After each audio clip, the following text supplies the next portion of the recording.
Hey guys, tonight we slip into a world where the cold isn't just weather. It's a living creature that breathes down your neck and tests your heartbeat. Picture this, you're standing in a mountain pass. Just before dawn, snow stacked higher than the door frames of forgotten cabins. And the air so dry it steals the sound right out of your breath. You probably wouldn't survive this night, at least not without the quiet genius of the mountain men who once did. So, before you get comfortable, take a moment to like the video and subscribe, but only if you genuinely enjoy what I do here. And while you're at it, drop a comment with where you're listening from and what time it is there. I love seeing that mix of midnight and morning from around the world. Now, dim the lights, maybe turn on a fan for that soft background hum, and let's ease into tonight's journey together. The first crackle of firelight isn't just warmth, it's civilization holding its shaky ground against the frozen dark. You squat close to the flames, your knees stiff from walking since sunset, and the flickering orange catches on the metal buckle of a trap. Around you, a few men mumble through beards glazed with frost, voices so low they sound like logs shifting in the fire. They don't talk about comfort. They talk about weather the way sailors talk about the sea, something that owns you the second you underestimate it. The truth is, mountain men didn't conquer the cold, they negotiated with it. They were fur trappers, explorers, wanderers. Names like Jedediah Smith, Jim Bridger, Hugh Glass. The kinds of figures your high school history book summarized in half a paragraph. But these were men who made peace with -40 nights and snow that could swallow a horse whole. They lived where compasses sometimes froze and whiskey turned to slush in its flask. You glance down at your hands, pretending they belong to one of them. The skin is cracked, raw around the knuckles, already graying with windburn. Your breath fogs and lingers, a ghost that refuses to leave. You're learning fast that warmth isn't something you get. It's something you make. With motion, with fat, with fire, and mostly with attitude. Historians still argue whether the first mountain men followed the fur trade into the Rockies because they loved the wilderness, or because they had nowhere else to go. Maybe it doesn't matter. When civilization pushed west, these men pushed beyond it, drawn to the kind of silence you can only hear when everything's frozen, a mainstream fact that's easy to miss in the early 1800s. The fur trade was one of America's biggest industries, rivaling even agriculture in sheer economic pull. Beaver pelts were the Bitcoin of the frontier, traded for rifles, powder, and a sense of glory. Yet for all their commerce, these men lived like ghosts, burning pine, patching moccasins, setting steel traps in streams that sliced open their hands with ice. You can feel that sting now as you kneel by an imagined river. The current is black and slow, the kind of water that swallows light. You jab a stick into the crust, break through, and dip your hands in for just a moment, long enough to feel the pain climb your arms like fire in reverse. That's the paradox the mountain men knew best. Cold hurts like heat. It burns, blisters, bites. You pull your hands out, shaking them hard, and they steam briefly in the moonlight. One of the older trappers grins at your grimace. "Ain't pain," he mutters. "That's just life reminding you you're still in it." They had sayings like that, half joke, half gospel. You start realizing humor was its own survival gear. When the blizzard pinned them down for days, they told stories about snow snakes, mythical white serpents that slithered beneath the drifts. It sounds silly, but it helped them make sense of a landscape that could kill them without malice. And somewhere between laughter and frostbite, myth became another form of insulation. A quirky tidbit the journals reveal some mountain men believed sleeping too close to a fire could kill you, not from burns, but from contrast. You'd get too warm, sweat without noticing, then roll away in your sleep, and freeze solid before dawn. So they doze half awake, rotating like meat on a spit, always keeping one side to the glow. You imagine trying that tonight. The rhythm of it hypnotic. Turn, thaw, freeze, repeat. You start noticing the way every sound sharpens in cold air. The pop of sap in the fire sounds like rifle shots. Even your heartbeat feels amplified in your ears. The stars overhead look closer than usual, icier, sharper, as if the vacuum of space finally decided to reach down and say hello. One of the men breaks a lump of snow off his sleeve and drops it into a tin pot. Coffee, he says, though it'll taste more like soot and regret. The pot rattles on the iron grate, and soon the steam curls upward, catching the light. The smell, bitter, smoky, vaguely hopeful, seeps through the camp. You take a sip and nearly choke. He laughs. Ain't about flavor, it's about heat. You think about that long after. How in your modern kitchen, warmth is instant. Microwave buttons, thermostats, auto, start car engines. But here warmth demands work, attention, faith. Every ember matters. You can't just step inside. The mountain men didn't have inside. The conversation drifts, low and lazy. Someone mentions a man who froze upright in the snow, hat still on, pipe clenched between his teeth. Someone else swears he once heard wolves singing just before a thaw, as if nature herself was tuning up for spring. Nobody questions these tales. Out here, skepticism burns too many calories. You wrap your blanket tighter. It's rough buffalo hide, stiff and heavy, and smells faintly of smoke. Beneath it, your legs are numb, but the fire paints your face gold. Kind of peace settles in. You realize that the mountain men understood something our double, pane windows and space heaters have stolen, that to be warm is to earn it. The act itself keeps you alive. Some historians claim they feared the cold, others that they loved it. But maybe they simply knew it. Every creak of ice, every breath that crystallized midair, every trick wind that could turn a trail invisible. The cold wasn't an event. It was a teacher. A presence. You could hate it all you wanted, but you still had to listen. As the fire dwindles, one of the trappers pokes the embers with his boot. Sparks jump up like tiny souls trying to escape. Tomorrow, he says, we follow the river north. Ice'll be thick enough by sunrise. His tone is practical, almost bored. To them, the day ahead isn't danger, it's routine.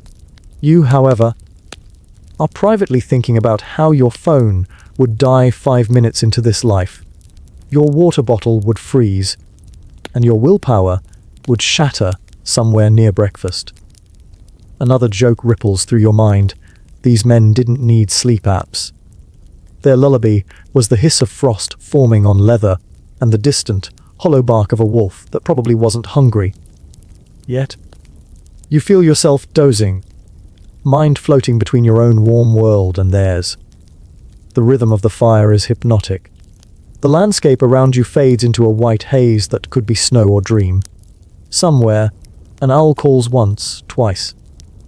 The last thing you see before your eyelids sink is the frost crawling up the barrel of a rifle leaning against a tree. It's so delicate it looks like lace. You smile, realizing that even the cold, ruthless, ancient indifferent can still make something beautiful. And in that small beauty, the mountain men found meaning. Every snowflake that landed on their beards, every frozen dawn they survived, was proof that they belonged to something bigger than themselves. Something that didn't care whether they existed, but somehow needed them anyway, if only to keep the story alive.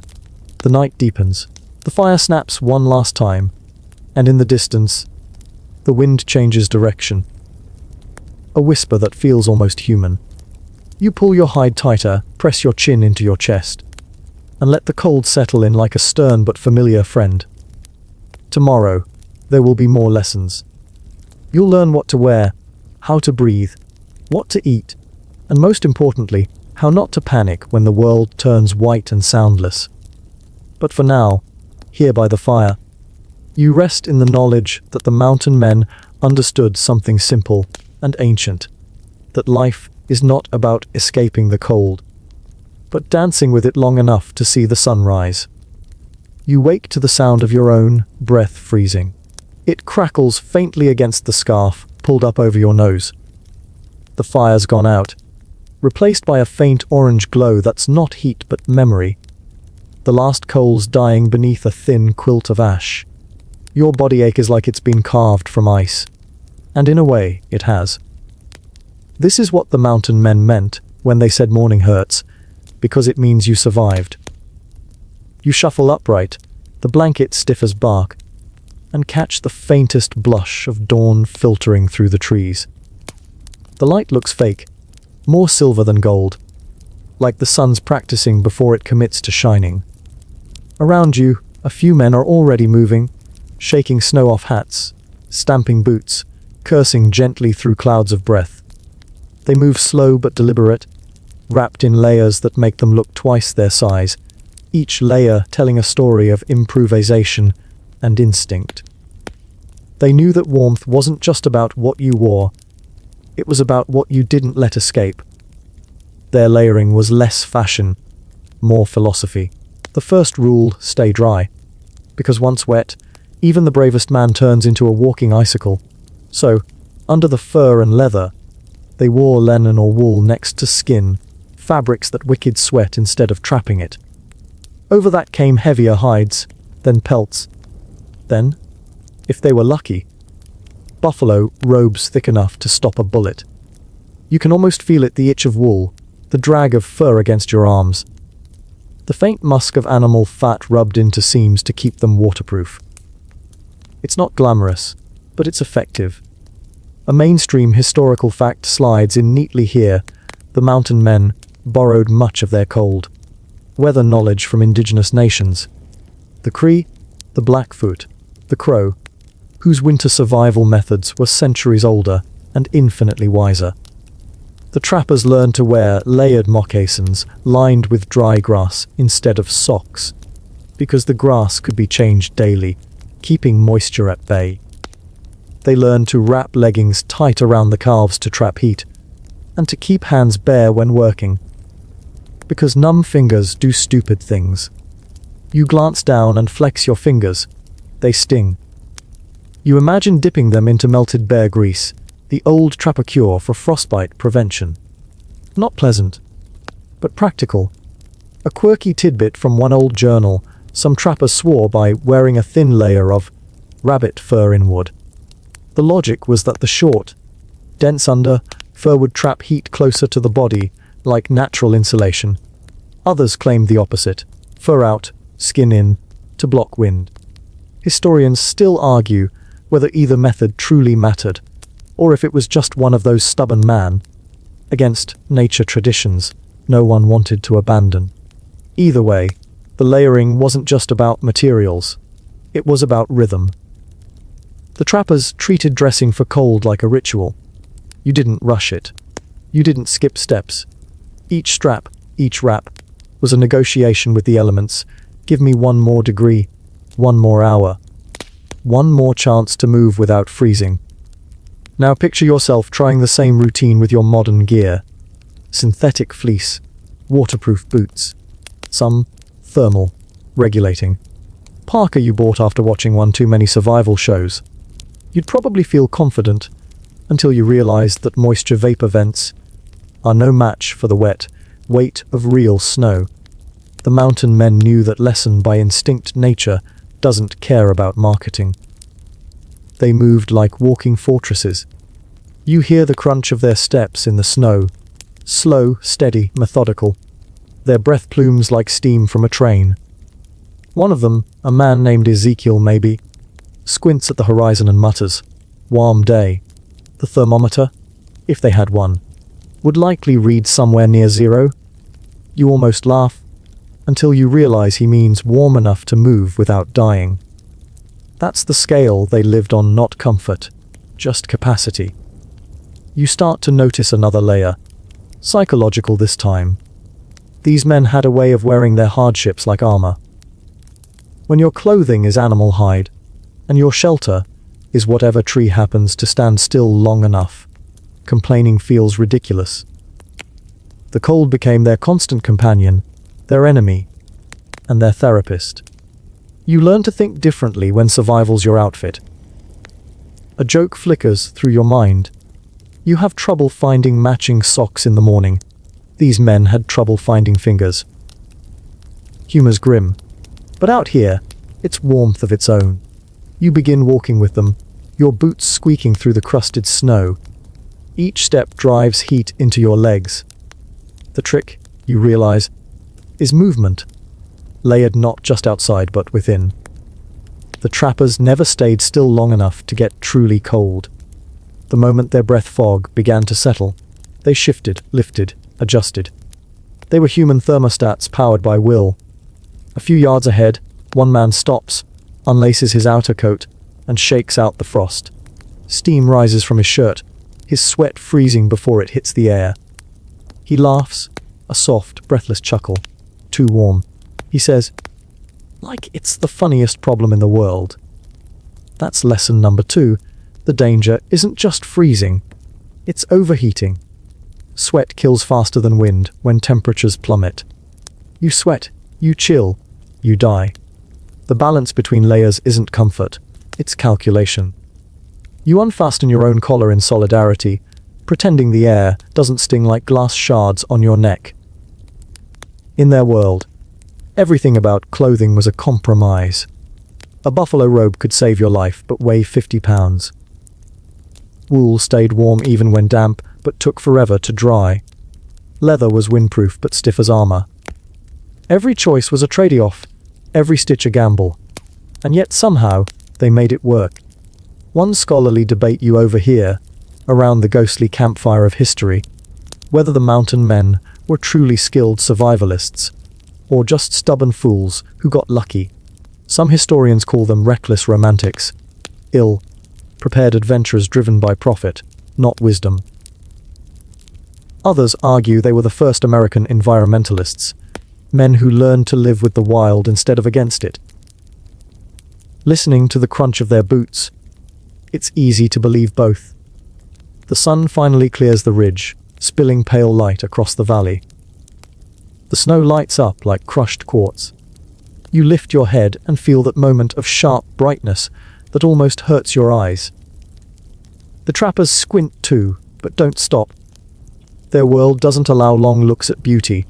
It's too busy trying to survive it. By mid-morning, you've found rhythm. Step, breathe, tighten belt, adjust hood. The cold becomes a background hum, like static, uncomfortable but constant. Your layers are heavy, but they're also alive, breathing with you.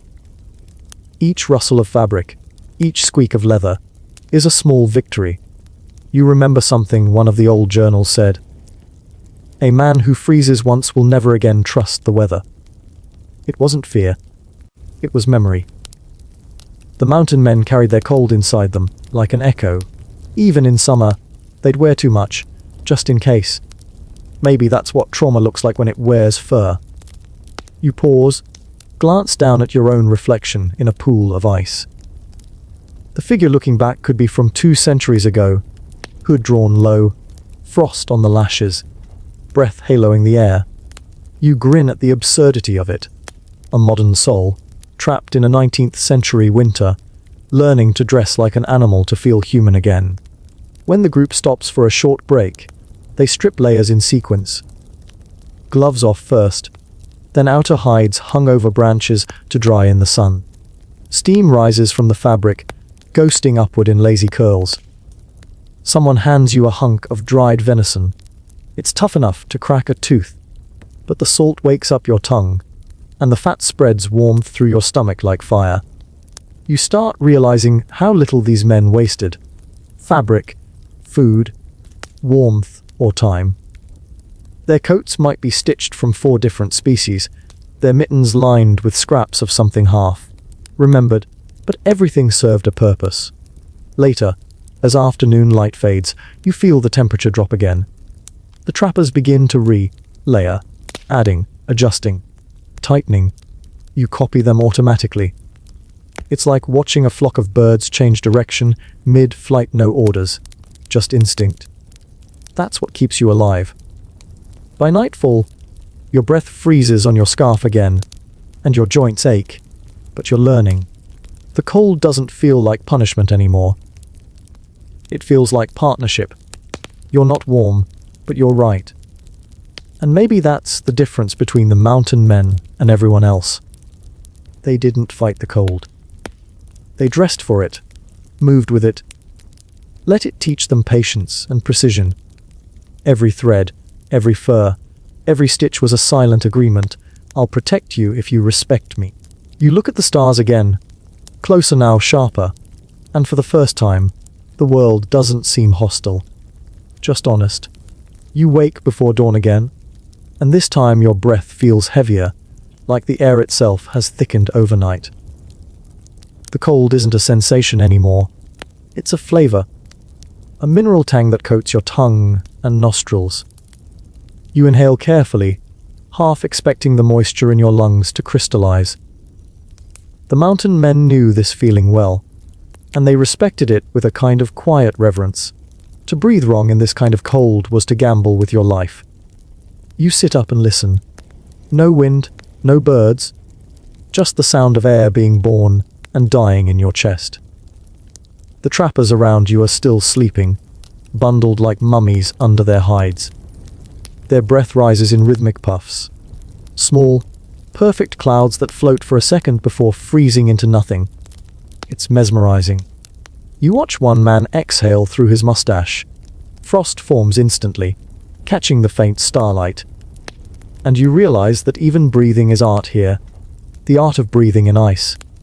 That's what this part of your journey is about. The first lesson: never gulp.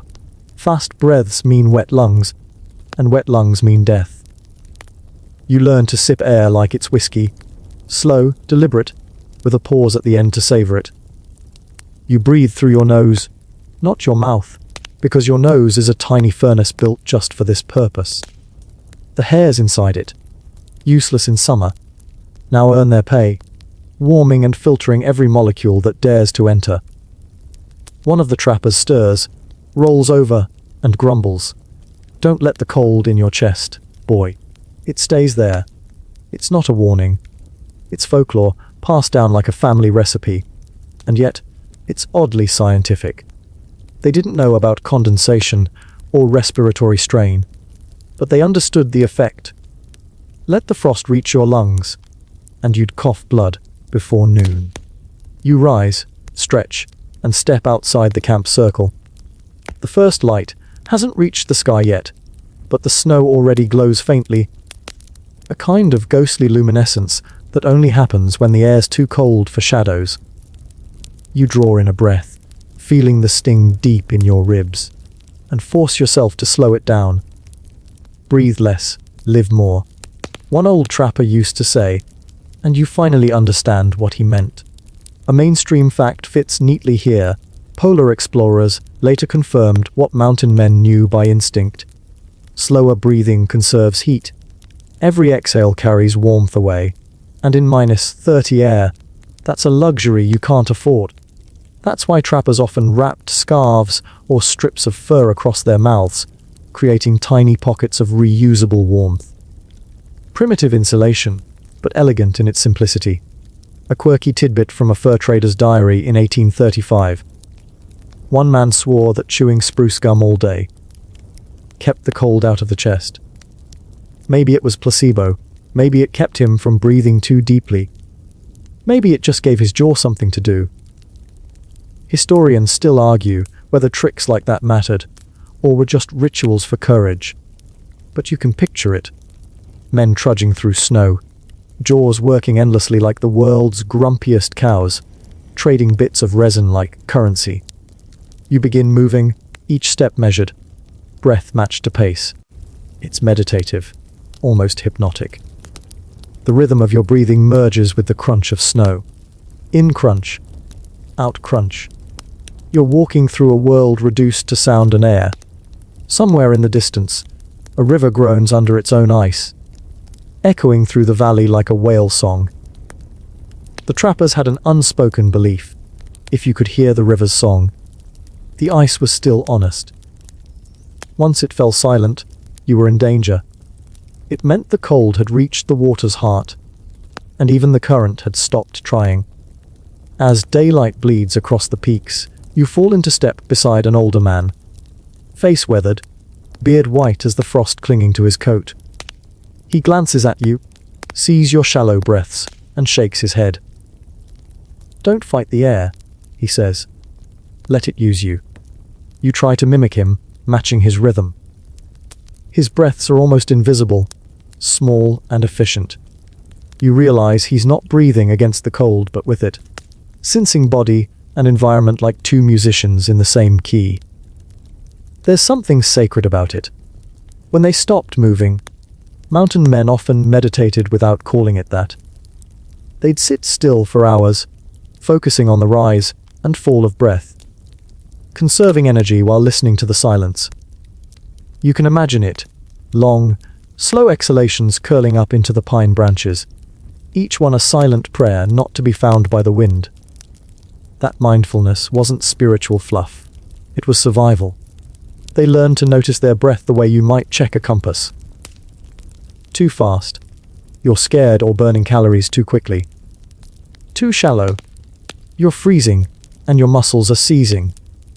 Every inhale told them where they stood between life and death. Historians still debate whether this breathing discipline was learned from indigenous guides or developed naturally from exposure. Either way, it mirrors practices found in Arctic cultures. Inuit hunters, for example, taught their children to hide their breath from the cold by breathing low and slow. It's strange to think that centuries before modern meditation apps, men in buckskins were mastering the same calm breathing that therapists now prescribe for anxiety. You keep walking. The world's gone quiet except for that crunching snow. Occasionally, you blow a thin stream of air just to watch it solidify into mist. It's childish, but beautiful. When you stop to rest, the trappers form a loose circle around a small fire. Small because large ones waste heat upward. You huddle close, cupping your hands near the coals. The older man tells a story about a fellow who tried to breathe through his coat, pulling the collar over his mouth until his beard froze to it. The laughter that follows is quiet but genuine. You join in, though your lips crack when you smile. Out here, even humor hurts. Later, when the fire's ashes drift away, you begin the next march. The air feels sharper, slicing across your nostrils with every inhale. Your chest tightens slightly. You remember the old man's advice. Don't fight it. You slow down, let the cold in just a little. There's a strange peace in surrender. By midday, the wind picks up, a soft hiss turning into a growl. It pushes needles of snow against your cheeks. You pull your scarf higher, exhaling through the fabric. The warmth of your breath comes back to kiss your skin, damp but comforting. You realize that every breath you take, every puff of steam, is a small defiance. A heartbeat of warmth against an endless freeze. There's a kind of intimacy in that. Breathing becomes your conversation with the cold. You whisper, it whispers back. A joke drifts through your mind to keep spirits uppy. Deep breath, quick death. One trapper used to say, winking before diving into another day's march. You chuckle quietly, and the sound surprises you. Even laughter feels like warmth here. As evening falls, you can feel fatigue in your chest. Not the burn of effort, but the dull ache of endurance. You sit beside the fire again, rubbing your ribs absently, watching the way smoke curls up into the night. One of the trappers hums a tune. Low, slow, repetitive. It matches the rhythm of his breathing. Hypnotic and grounding. Soon, you find yourself joining in, your breath syncing with the hum. It's music made of survival. And maybe that's what the mountain men really understood, that breathing wasn't just mechanical. It was ritual, rhythm, relationship. Every exhale was a release of fear, every inhale, a quiet act of faith. Before you drift off to sleep, you tilt your head back and take one last, deep, deliberate breath. The air is so pure it almost hurts, but you hold it, savoring the burn, the life, the sound of your own small defiance against the cold night. The stars overhead blink like distant campfires. You imagine all the breaths taken under them by men long gone, each one a little puff of proof that they were here, that they endured. You exhale slowly, watching your cloud fade into theirs. And for the first time, the cold doesn't feel like it's taking from you. It feels like it's giving something back. Clarity, rhythm, and the strange, humbling reminder that you are part of the same air that carried their last breaths centuries ago. The morning begins with hunger. It's the kind of hunger that hums behind your ribs, more like an ache than a craving. You open your eyes to a frost-crusted world and feel it immediately, your body whispering for fuel. The trappers around you are already stirring, each man moving slow, deliberate, like old machinery waking up. No one talks much before breakfast, because breakfast means survival, not conversation. Someone tosses a lump of tallow into a pan, and the fat hisses, melting into a small puddle of gold. The smell cuts through the cold like a promise. You can almost taste it. Greasy, gamey, comforting. The mountain men lived on fat, fire, and fermentation, and you're about to understand why. They knew something we've mostly forgotten in brutal cold. Fat is better than gold. A man could burn through 6,000 calories a day and still lose weight just by staying alive. Out here, the body is a furnace with no off switch. It eats everything: muscle, sanity, memory. Unless you feed it first. You sit cross-legged near the fire, watching the men scrape yesterday's leftovers into tin bowls. It's a mix of venison scraps, bare fat, and something fermented that smells suspiciously like regret. But they eat with reverence, not disgust. You take a bite and instantly feel the warmth spread from your mouth to your toes. It's less flavor, more ignition. Mainstream history tells us the trappers' diets were astonishingly high in fat, sometimes 60% of their intake. They didn't have nutritionists, but they understood through experience that fat burned longer, kept hands from shaking, and spirits from sinking. They rendered bare lard, boiled marrow, chewed bacon until it liquefied. Some even carried grease cakes, solidified chunks of fat to gnaw on during long treks. It sounds revolting to your modern brain, trained to fear cholesterol like the plague. But when you're walking 20 miles through waste, deep snow, a spoonful of bear grease is better than a motivational speech. One trapper named Boone once claimed, "The man who fears fat has never met real hunger." You suspect he was right. A quirky tidbit buried in an 1828 trading post record. Some mountain men fermented berries in hollowed out bones, letting the mixture bubble just enough to create a tangy, alcoholic syrup. They'd mix it with melted snow for flavor and spirit. Think of it as frontier kombucha, with a chance of blindness.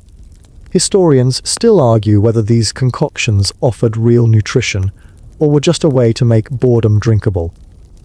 Either way, the practice shows something important. Fermentation wasn't fancy. It was survival through chemistry. You help one of the men stir a pot of budin, a kind of blood sausage thick with barley and fat. The smell is overwhelming, metallic and smoky, but strangely comforting. It's a meal that tastes like defiance. You realize that every spoonful is a rebellion against the cold. The more you eat, the more your body remembers itself. As you eat, the conversation begins to thaw too. They talk about food like poets, waxing lyrical about the grease of a winter beaver, or the sweetness of a fat elk. Each dish carries the memory of the hunt that brought it. They speak of animals with respect, sometimes even affection, because out here, food isn't a transaction. It's communion. One man passes you a hunk of something pale and rubbery. "Barefoot jelly," he says. You hesitate. He grins. "Keeps your joints warm," You take a small bite. It's like chewing a candle. But he's not wrong. Minutes later, the ache in your knees fades slightly. Maybe it's the placebo effect. Maybe it's collagen. Doesn't matter.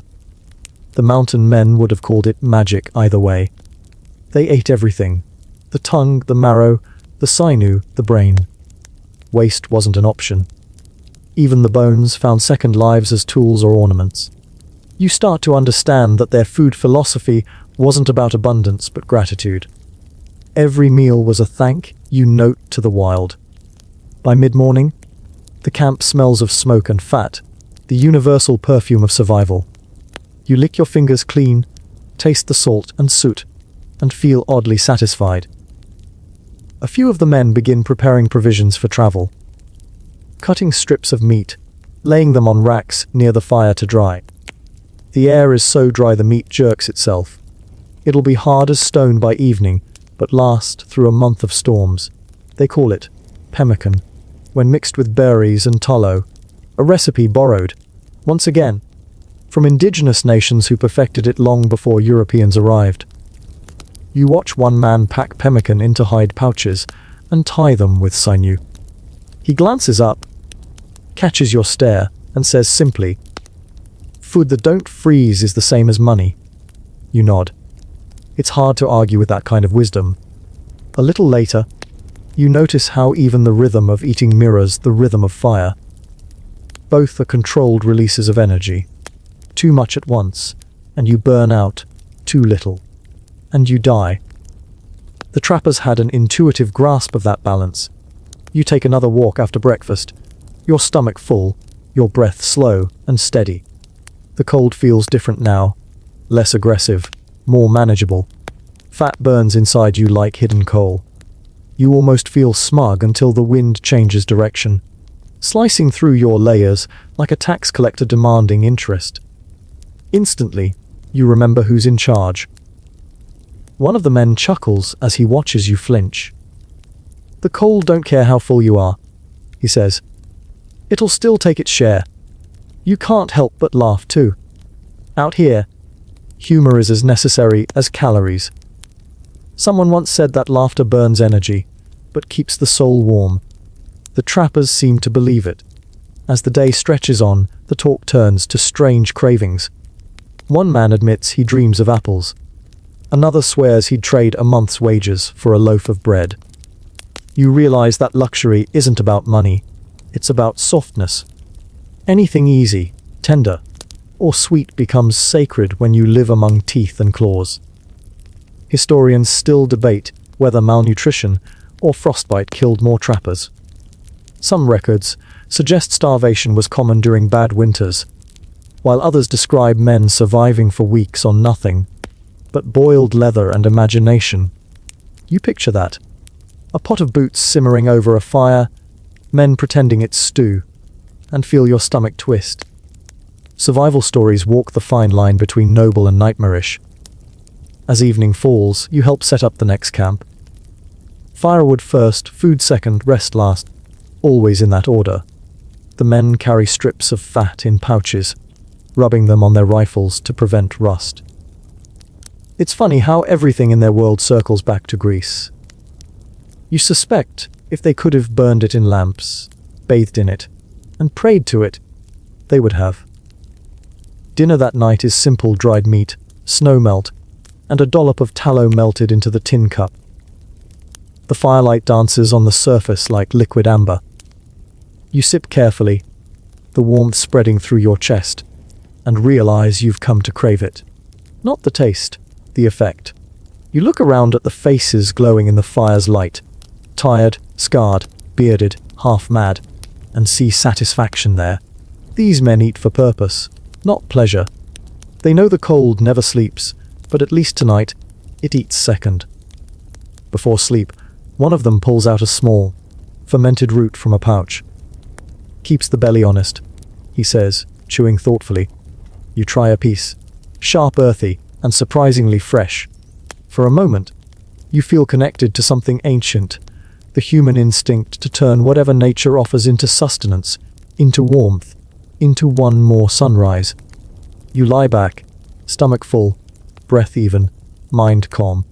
The fire crackles like a heartbeat beside you. Somewhere in the dark, an animal moves. Maybe a wolf. Maybe just wind pretending. You smile anyway. Because tonight you understand another secret the mountain men knew, that survival isn't just about fire and fur. It's about fuel, inside and out. Fat for the body, laughter for the mind, and a little fermented courage for the soul. Snow falls without sound. It's the kind of snow that doesn't twirl or drift. It simply arrives, like a blanket thrown by an invisible hand. You stand in it now, blinking against the soft, endless white, and realize how quickly the world disappears. The trees fade into silhouettes, the sky erases itself, and even your own footprints vanish behind you within minutes. This is when the mountain men's greatest sense comes alive, their snow sense. You start walking behind one of the trappers, a man named Lem with a beard full of icicles that tinkle when he moves. His gait is strange, wide, deliberate, sliding a little with each step. He's not fighting the snow, he's dancing with it. You try to copy him and immediately trip. He glances back and grins. "You're thinking too much," he says. Snow don't like thinkers. He's right. In this world, logic can get you lost. Instinct keeps you found. The trappers learned to read snow the way scholars read manuscripts. A hard crust meant fast travel. A deep powder meant danger. A smooth patch on a slope wasn't beauty. It was a warning of hidden wind drifts. They could tell by the angle of the flakes whether a storm was starting or ending.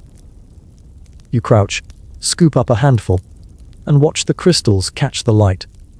They look identical, but Lem shakes his head. That's dry snow. Bad for fire, good for tracks. You realize that in their eyes, snow had dialects. It spoke in texture, weight, temperature. They didn't just move through it. They conversed with it. A mainstream fact slides in quietly here. Arctic explorers and northern tribes have more than 50 distinct words for snow, each describing its mood and behavior. The mountain men, though they didn't record that many, borrowed the same sensitivity.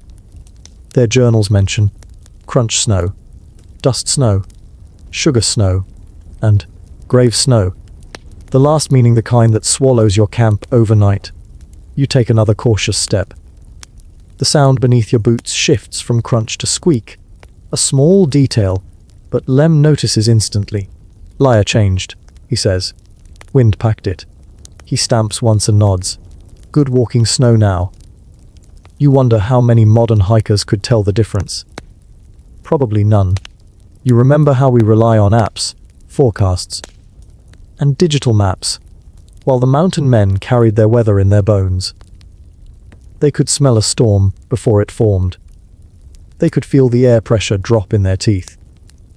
The wind picks up, soft but persistent, threading cold fingers through your scarf. Lem raises his hand, and the group halts. He tilts his head, listening. "Hear that?" he whispers. You strain to listen, but hear only wind. "That's the storm's edge," he says. We walk the quiet side. You realize what he means when you crest a small rise. On one side, the wind howls. On the other, stillness reigns. They're walking a narrow corridor of calm between two battling fronts.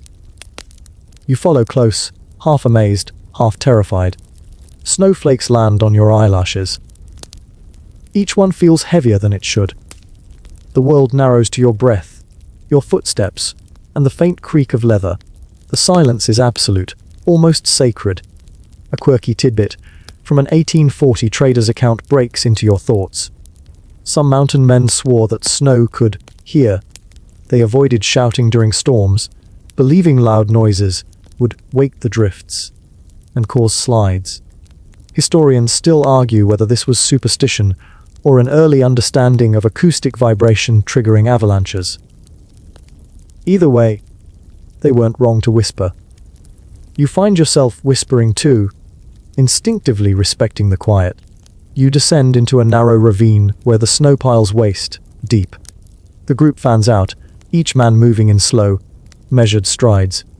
Lem glances back and calls softly, "Step where I step." You do. The snow compresses beneath you, firm but forgiving. You can feel the invisible weight of the world pressing above, tons of powder waiting to move at the slightest mistake. The path levels out, and you spot animal tracks, small ovals pressed deep into the surface. Lem kneels, brushes snow away, and nods. "Rabbit," he says. 2 hours old. His fingers move lightly, reading the print like braille. He gestures ahead. Means shelter near. They don't wander far. It's humbling, realizing how much information they pull from what you would have stepped over without noticing. To them, snow wasn't blankness. It was a record of everything that had passed. Wolves, men, storms. Every mark told a story, every drift held a memory. You reach a small grove of fir trees, the branches heavy with snow. The group begins to clear a space, working fast but silently. No tents, no tools, just instinct and muscle. Within minutes, they've built a rough wall of snow blocks, and leaned pine boughs against it to form a windbreak. Lem gestures you inside. "Always keep snow above you, not below," he says. The cold don't climb well. Inside the little shelter, the air is still. The walls glow faintly with trapped light, blue and serene. You sit on a bed of pine needles, breathing in the crisp scent, and realize that snow isn't just enemy or obstacle. It's material, insulation, architecture. Historians still debate whether the mountain men learned snow, shelter techniques, directly from indigenous Arctic peoples, or reinvented them out of necessity. Either way, the principle's the same: snow, properly handled, saves lives. You think of that every time you hear someone complain about winter, like it's a personal insult. The men rest briefly, sipping melted snow from tin cups. Lem pulls a strip of dried meat from his pouch and offers you some. It tastes of smoke and salt, grounding you in the present. Outside, the storm mutters faintly, circling but never striking. You feel strangely safe inside your fragile cocoon of snow. You remember a joke one of the trappers told earlier. Snow's just God's way of telling you to slow down. You laughed then, but now it feels like wisdom. The snow forces stillness, reflection. Even your thoughts move slower, softer. When the storm passes, you step outside. The landscape has transformed completely. Hills that were sharp now look gentle. Trees wear halos of white. The world is clean, untouched. Lem claps your shoulder. "See that?" he says. The snow resets everything. "Gives you a second chance." You nod, and for a moment you believe him. Snow as forgiveness. It's a comforting thought. The group begins to move again, following the faint outline of a frozen creek. The air sparkles with the last traces of flurries. Every step now feels lighter, your body adjusting to the rhythm of the terrain. You start noticing patterns. The way wind carves spirals into drifts, how sunlight creates tiny rainbows in the ice. Beauty and danger share the same surface. As twilight descends, the cold deepens, but so does your calm. The trappers walk in single file, their shadows stretching across the snow like brushstrokes on a canvas. You match their pace, breathing slow, steady, deliberate. You realize you've stopped fearing the snow. It's not trying to kill you, it's trying to teach you. Patience. Awareness. Humility. When you finally make camp near a frozen river, you kneel and scoop up a handful of snow, letting it melt slowly in your palm. The water feels impossibly pure. Ancient even. You drink it, and it tastes like clarity. You glance at Lem, who's watching the horizon. "How do you know when to stop?" you ask. He smiles faintly, eyes glinting in the last light. "When the snow starts whispering, instead of singing," he says. You don't understand fully, but maybe you don't need to. As night settles, you lie beneath the stars, the world muffled in white silence. The cold presses close, but it's gentle now. You think about all the ways snow remembers what the rest of the world forgets. The footsteps, the warmth, the courage. You close your eyes, breathing in the scent of pine and frost, and realize the mountain men weren't just surviving winter, they were listening to it. The river groans before you even see it. At first, it's just a low, haunting sound rising through the frozen air, a deep, resonant vibration that seems to come from the bones of the earth itself. Then you crest a ridge, and there it is, a vast, white ribbon slicing through the forest, cracked in places where the current still stirs beneath the ice. You step closer. The air here feels sharper, almost metallic, like it's been filtered through glass. Every breath cuts a little deeper. The trappers stop a few paces from the edge, studying the surface. No one rushes. Crossing a frozen river is never just walking. It's gambling. Lem crouches, presses a gloved hand against the ice, and listens. "Solid enough," he says, but his tone isn't confident. It's hopeful. You notice how he never trusts the river entirely. Nobody does. The mountain men learned that frozen water has moods. It talks in cracks and sighs, in tiny shifting tremors. They could tell the thickness of ice by the pitch of its voice when struck with the butt of a rifle. High and sharp meant thin. Low and dull meant strong. You test this yourself, tapping the ice gently. The sound vibrates through your boots. A low hum, like a heartbeat. Mainstream historians note that many trappers died not from wolves or arrows, but from rivers that betrayed them. The Snake, the Green, the Platte. Names that sound harmless until you've watched them swallow men whole. You suddenly realize how fragile safety is out here. Lem ties a rope around his waist and gestures for another man to take the other end. "Never cross alone," he mutters. "The river don't like pride." Then he steps forward. The ice creaks but holds. You follow, breath shallow, every muscle tense. Halfway across, the sound changes, a long, splintering groan that echoes through your bones. Lem freezes. "Don't move," he whispers. The ice flexes beneath you like the skin of something alive. You can hear water rushing just inches below, dark and hungry. Time stretches. The world seems to hold its breath. Then, slowly, the sound fades. Lem exhales, nods, and you both move again, lighter this time, every step deliberate. When you reach the far bank, your legs feel like rubber. You turn back and watch the others cross, silhouettes gliding over moonlit glass. It's terrifying and beautiful all at once. Men balanced between two deaths, trusting a thin skin of frozen chaos. Once everyone's across, Lem grins at you. "First river's the worst," he says. "After that, you just stop caring." You suspect that's only half true. A quirky little detail surfaces from an old trapper's diary.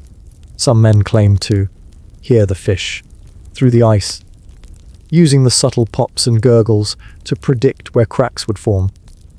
Historians still argue whether this was intuition or coincidence. But you find yourself listening now too. The ice seems to whisper secrets, some ancient language of pressure and thaw. You walk along the bank for a while, following the frozen current. Every now and then, a sharp crack echoes in the distance, followed by a faint splash. Somewhere, the river just reclaimed a piece of itself. Lem stops suddenly and crouches. You follow his gaze to a hole in the ice about the size of a plate. Around it, paw prints, a fox maybe. He dips a stick into the hole and sniffs it. "Fresh water," he says. "Good for drinking." You taste it and flinch at the cold. It feels like swallowing lightning. But it's clean, pure, alive. You remember reading somewhere that melted snow can actually dehydrate you if you drink too much without warming it first. The trappers knew this instinctively. They never drank raw ice water unless they had to. They'd melt it near the fire, stir in fat or ash to replace lost minerals. You do the same now, pouring the frigid liquid into a tin cup and holding it over a small flame. The steam curls upward, fragrant with metal and smoke. You sip carefully, feeling warmth return to your fingertips. It's such a small thing, hot water, but out here, It feels like civilization. As you travel, the sound of running water becomes a constant background hum. Sometimes faint, sometimes thunderous, but always there. It's comforting in a way. Proof that something's still moving even when the world seems frozen. You camp that night beside a wide bend in the river, where the ice glows faintly blue under the moon. The men start a fire, careful to build it on a patch of thick snow, not bare ice. Too risky. You sit close, the flames painting gold on your frost-bitten clothes. Lem pulls out a small, carved bone whistle and blows softly. The note echoes across the valley, long and low. Keeps the spirits away, he says when you ask. You smile, assuming it's a joke, but his expression stays serious. The mountain men were deeply superstitious about water. They believed rivers had tempers, and each crossing was a kind of negotiation. Some spat tobacco into the current as an offering. Others whispered prayers learned from tribes or their own invention. You see Lem do both, just in case. Historians still debate how much of this ritualism was borrowed from indigenous neighbors, and how much was born from sheer fear. But whatever its origin, it worked. Belief is a powerful kind of insulation. After dinner, you walk to the river's edge alone. The moon hangs full, reflected perfectly in the ice. You kneel and place your hand against the surface. It's so cold it almost burns. Beneath it, you feel the faint vibration of flowing water. Steady, unstoppable. The thought comforts you. Life goes on, even under pressure, even unseen. You stay there for a long time, breathing in the sharp, mineral air, listening to the quiet music of the river. Each creek, each sigh feels like a verse in some ancient lullaby. Then a sound breaks the calm. A distant rumble, low but growing. The men are on their feet instantly, scanning the shadows. "I shift," Lem calls. You see the far side of the river buckle, then collapse inward with a thunderous crack. Sheets of ice grind together like tectonic plates, splintering under invisible weight. The ground trembles beneath your boots. You can feel the raw force of it, the sheer, ungovernable power of nature flexing its muscles. And yet, within seconds, it's over. The river settles again, silent, smug, as if nothing happened. Lem exhales slowly. "That's why you never camp too close," he says. "The river always wants company."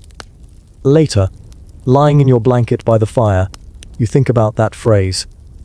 The river wants company. Maybe that's what all wild things want. To be witnessed, not controlled. The mountain men didn't try to tame the world. They learned to listen to it. To cross ice, not because they trusted it, but because they respected it enough to understand its moods. You drift towards sleep with the sound of the river murmuring through the ice. A language you'll never quite speak, but somehow now understand a little better. And just before you fall fully asleep, you catch yourself smiling. The mountain men didn't need apps, maps, or thermometers. They had ears tuned to the whispers of frozen water and eyes sharp enough to read cracks as prophecy. The first thing you notice is the light. Flat, pale, and stretched thin across a landscape that feels older than language. Morning on the high plains doesn't begin so much as it slowly thaws. Frost glitters on every blade of grass, and the air smells faintly of iron and sage. You rise from your bedroll stiff and slow, joints creaking like the frozen branches overhead. Lem is already awake, of course, crouched by the fire, flipping a strip of venison jerky in the pan. He nods toward the horizon. "Gonna be a clear one?" he says. "Bad for travel." You blink at him, confused. Clear skies sound like a blessing, but he grins at your expression. Clear means no cover. The wind'll have all the room it wants. He's right. Within minutes, a low moan sweeps across the open plain, cold enough to sting your teeth. The trappers called it the knife wind. A sharp, slicing current that could flay exposed skin in minutes. It came from nowhere and everywhere at once, slipping under collars, through seams, around scarves. The mountain men understood it better than anyone alive today. They didn't fight the wind. They dressed for its moods. You pull your coat tighter, wishing you had their sense of layering. Wool, leather, fur, each served a purpose, each trapped a different kind of warmth. Mainstream history notes that the trappers borrowed much of their winter gear from indigenous tribes. Moccasins lined with rabbit fur, robes stitched from buffalo hides, even snowshoes shaped from rawhide webbing. Nothing was wasted, and nothing was done for fashion. The goal was simple: keep moving without freezing. Lem stands, brushing ash from his hands. "We pack light today," he says. Long stretch ahead. The men begin rolling their gear, securing bundles with rope, tucking bits of fur around metal to keep it from icing over. You join in, clumsy but learning. Every motion feels deliberate, rehearsed, efficient. The morning march begins. The wind bites, just as Lem promised. But there's beauty in it too. The way snow sweeps off the ground in shimmering ribbons. The way the sky turns a deep, impossible blue. The sound of boots on crusted snow becomes rhythmic, hypnotic. You fall into step, breathing slow, watching your breath crystallize in the air. After a while, Lem tells a story to break the silence. "Once knew a fella got lost out here," he says. "Blizzard rolled in, couldn't tell up from down. Dug himself into a snowbank, figured he'd die there. Woke up 2 days later warm as a loaf of bread. Turns out snow don't just kill. It'll keep you if you ask nice." You smile, remembering what you learned before: snow as insulation, as ally. The world out here keeps proving it's not good or bad. It just is. Survival depends on how you meet it. A quirky tidbit comes to mind. Something a historian once wrote about: smoke skinning. A trick the trappers used for warmth. They'd hold their clothes over a green wood fire to let the smoke soak into the fibers. The residue added a faint waterproofing, and the smell, pungent, earthy, kept insects and allegedly evil spirits away. Historians still argue whether it actually worked or just made them smell like jerky. The wind strengthens as the sun climbs. Soon it's whistling through your ears, a constant, high-pitched note that makes thought difficult. You pull your hood tighter, but the chill finds its way in anyway, needling your cheeks until they burn. Lem notices and tosses you a strip of cloth soaked in bear grease. "Rub it on," he says. Keeps the frostbite off. It's slick and smells awful. But within minutes, your skin feels shielded, as if wrapped in invisible armor. You imagine modern sunscreen commercials trying to sell that. Now with 100% natural bear essence? Yeah, no thanks. But it works. You trudge on, feeling both miserable and oddly alive. The cold here doesn't numb you. It sharpens everything. Colors are brighter, sounds clearer. Even pain feels cleaner somehow. You start to understand why the trappers spoke about winter like a living thing. A creature to respect, not endure. By midday, you reach a rise overlooking a valley choked with pine and shadow. The men stop to rest, crouching behind a fallen log for shelter. Lem passes around a small flask. You take a cautious sip. It burns like liquid fire, thawing your throat on contact. "Whiskey," he says, grinning. "Medicine for the parts the cold already owns."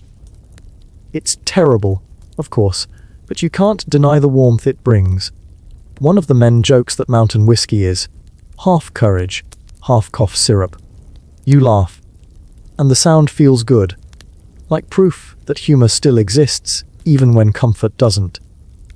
As you eat a few frozen berries from your pouch, you glance down at the valley. It looks peaceful from up here, all soft curves and silver shadows. But Lem shakes his head. "Down there's colder than it looks," he says. Cold sinks. You sleep in a hollow.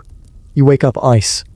It's a small detail, one you'd never have noticed, but it makes perfect sense. The mountain men read the land like scripture. They knew that valleys collected not just rivers, but death. Historians still debate whether these insights were purely observational or if they developed their own folk science of air and terrain. Whatever the case, they survived where most wouldn't. You move on as the sun dips lower, the light fading to amber. The wind finally dies, replaced by eerie stillness. You can hear your heartbeat again. Lem gestures for quiet and points to a set of tracks in the snow. Big ones. Bare. You feel your pulse quicken. The prints are fresh, the edges sharp. The group tightens formation, rifles ready but calm. No panic, no shouting. Just a shared awareness that danger is nearby. You realize that's another thing the mountain men mastered, the art of controlled fear. They didn't eliminate it. They just learned how to make it useful. The tracks veer off toward the trees, and after a few tense minutes, the group relaxes. Lem chuckles. "He's smarter than we are," he says. "Found somewhere warmer to be." When you finally make camp, the sky has turned a deep violet. The temperature plummets instantly, the kind of cold that feels like it has weight. The men work fast, building a fire pit, stacking branches, insulating the ground with pine boughs. You follow their lead, grateful for the rhythm of it. Work keeps fear at bay. The fire catches, a fragile bloom of orange against the endless white. Everyone huddles close, palms out, eyes half closed. You can feel exhaustion dragging at your limbs. But also something else, respect. These men lived by knowledge that couldn't be Googled, learned only by losing feeling in your fingers a few hundred times. One of the older trappers tells a story about a man who tried to cheat the cold by sleeping too close to his fire. The flames caught his blanket, but he never woke up. Best to trust the cold, the old man says. It's honest, at least. You nod, half listening, half dreaming. The fire crackles, sparks drifting upward like stars escaping gravity. The air smells of pine resin and smoke, slicked leather. Somewhere in the distance, a coyote howls, a long, mournful note that seems to stretch across centuries. Before you drift to sleep, Lem says something that sticks with you. "You can't fight the cold," he murmurs, staring into the flames. "You just learn to share space with it." It sounds simple, almost poetic, but you know what he means. The cold isn't an enemy to be conquered. It's a mirror. It shows you exactly what you're made of. You curl deeper into your blanket, listening to the sigh of wind returning through the trees. For the first time, you don't dread it.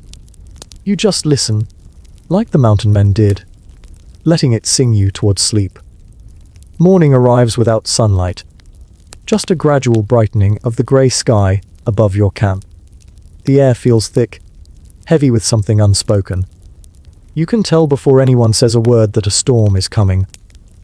Lem confirms it by sniffing the air, his nose twitching like a wolf's. "Wet cold," he mutters. "The kind that don't quit easy." You stand, shake the frost off your blanket, and feel the tension running through the camp. The men move differently now, faster, sharper, as if every motion counts double. They know what's coming. You can feel it too.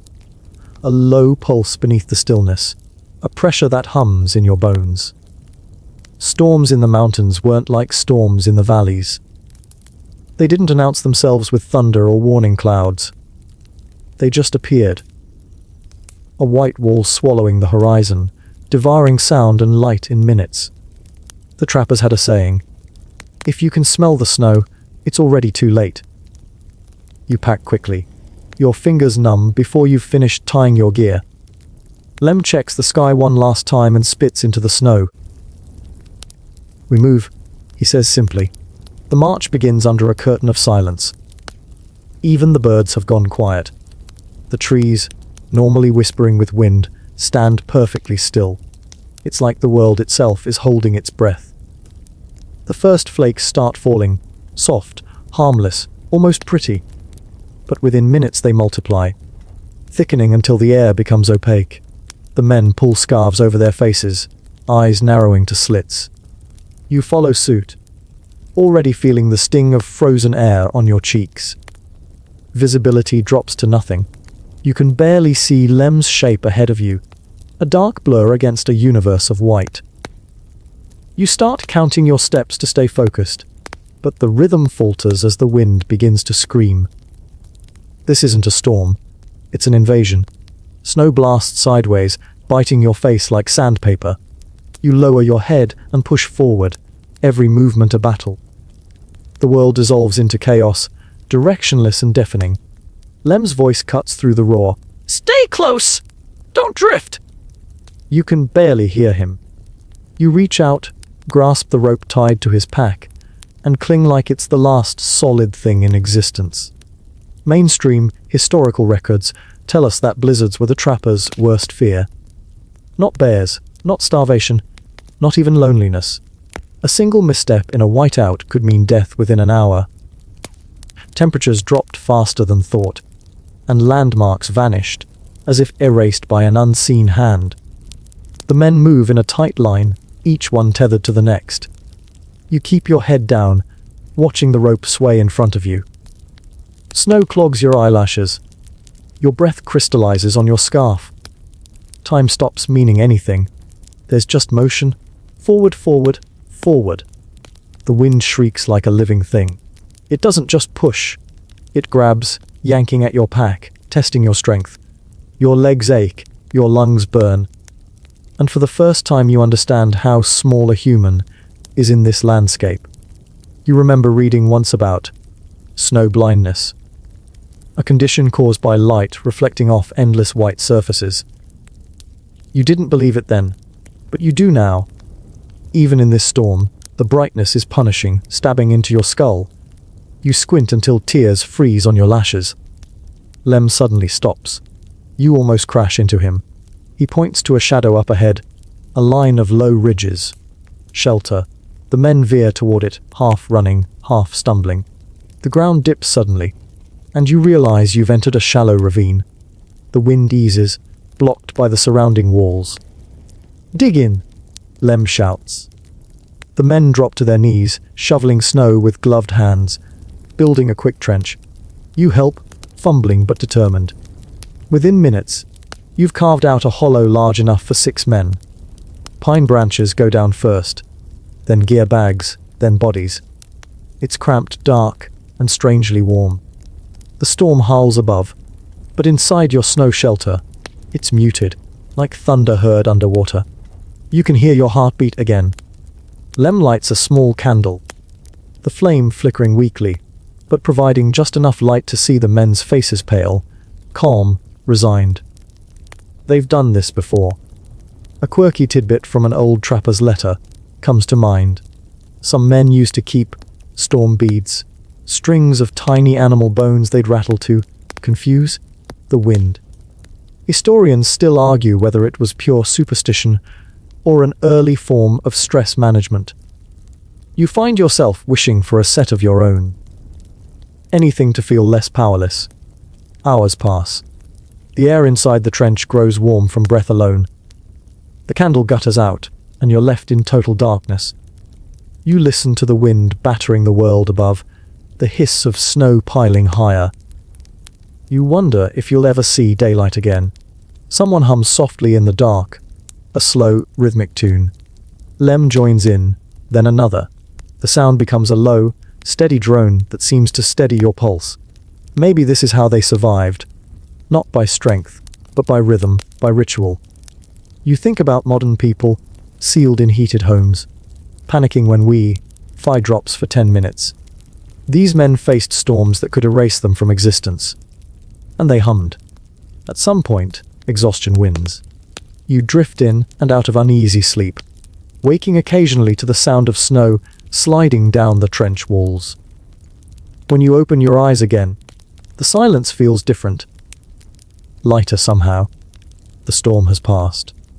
You push your way upward, breaking through the crust of snow like emerging from a grave. The sunlight nearly blinds you.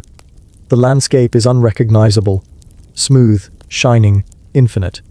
Every track, every tree, every trace of yesterday is gone. The world has been remade. The others crawl out behind you, shaking snow from their clothes. Lem stretches, cracks his neck, and grins. "Ain't dead yet," he says cheerfully. You can't help but laugh, even though your lips are cracked and bleeding. You spend the next hour digging out gear, shaking frost from blankets, rebuilding a small fire. The first breath of smoke feels sacred. Warmth returns slowly, spreading through your chest like a sunrise. As you sip melted snow from your tin cup, Lem leans back and says, "Storms don't mean nothing. It's what you do after that counts." You nod, thinking how true that is beyond the wilderness. Every storm, real or metaphorical, leaves you scraped raw but clean. Historians still debate whether the trappers' survival techniques were genius or madness. Some say they relied too much on instinct, others that they embodied the purest form of human adaptation. But watching Lem now, smiling through cracked lips in a world scrubbed clean by snow, you realize the truth. They didn't just endure the cold. They befriended it.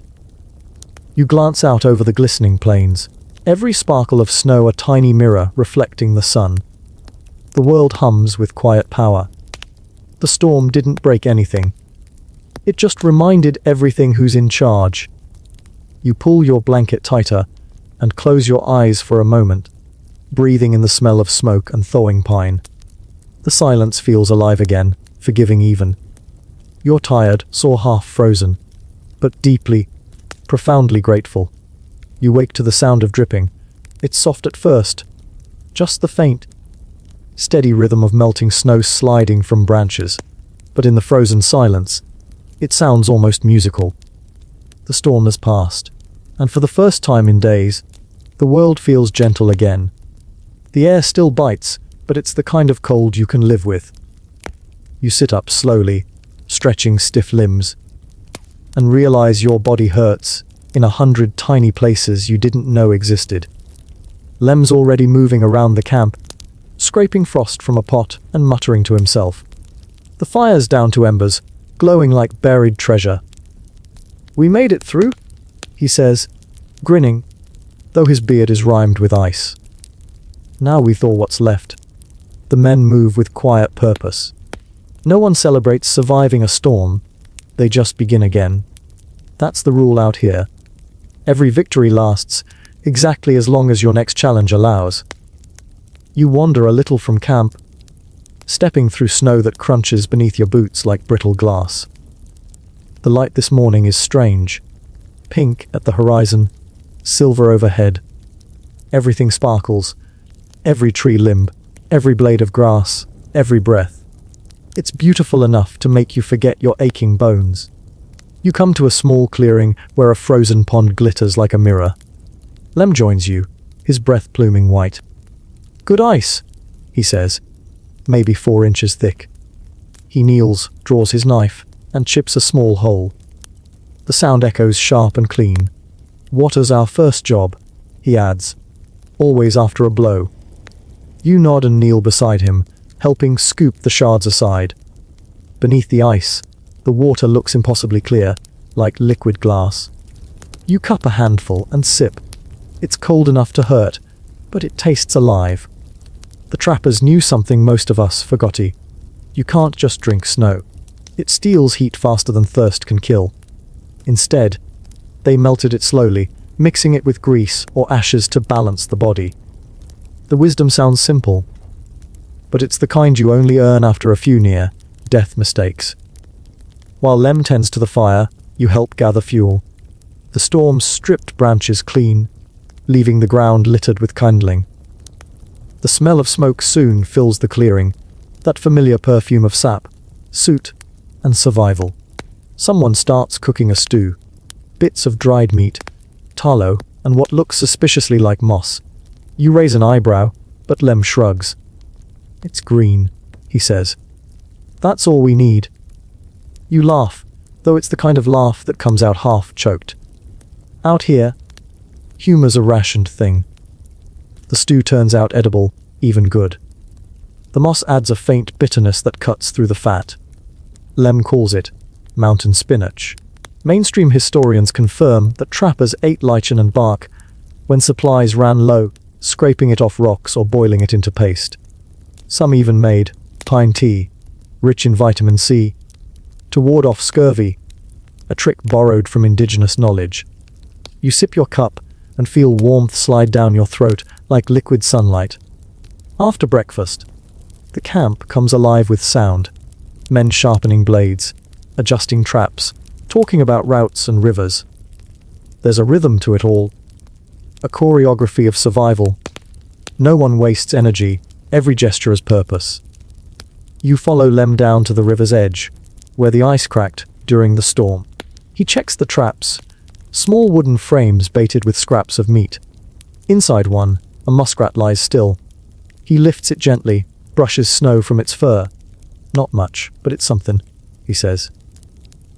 His tone carries respect, not triumph. The animal isn't loot. It's currency in a conversation with nature. A quirky tidbit floats to mind some trappers believed the spirits of the animals they caught would return to the earth angry, unless they were honored properly. They'd place the bones in the fire or return them to water, whispering thanks. Historians still argue whether this was spiritual respect or sheer superstition, but you find the idea oddly comforting. Gratitude a survival skill. It makes sense. You watch Lem skin the muskrat quickly, efficiently. The hide will dry by evening, and the meat will go into tonight's stew. You help wash the knife in the icy water, your fingers aching from the cold. Lem chuckles. Hurts now, he says, but pain means you still got feelin'. When it stops hurtin', that's when you worry.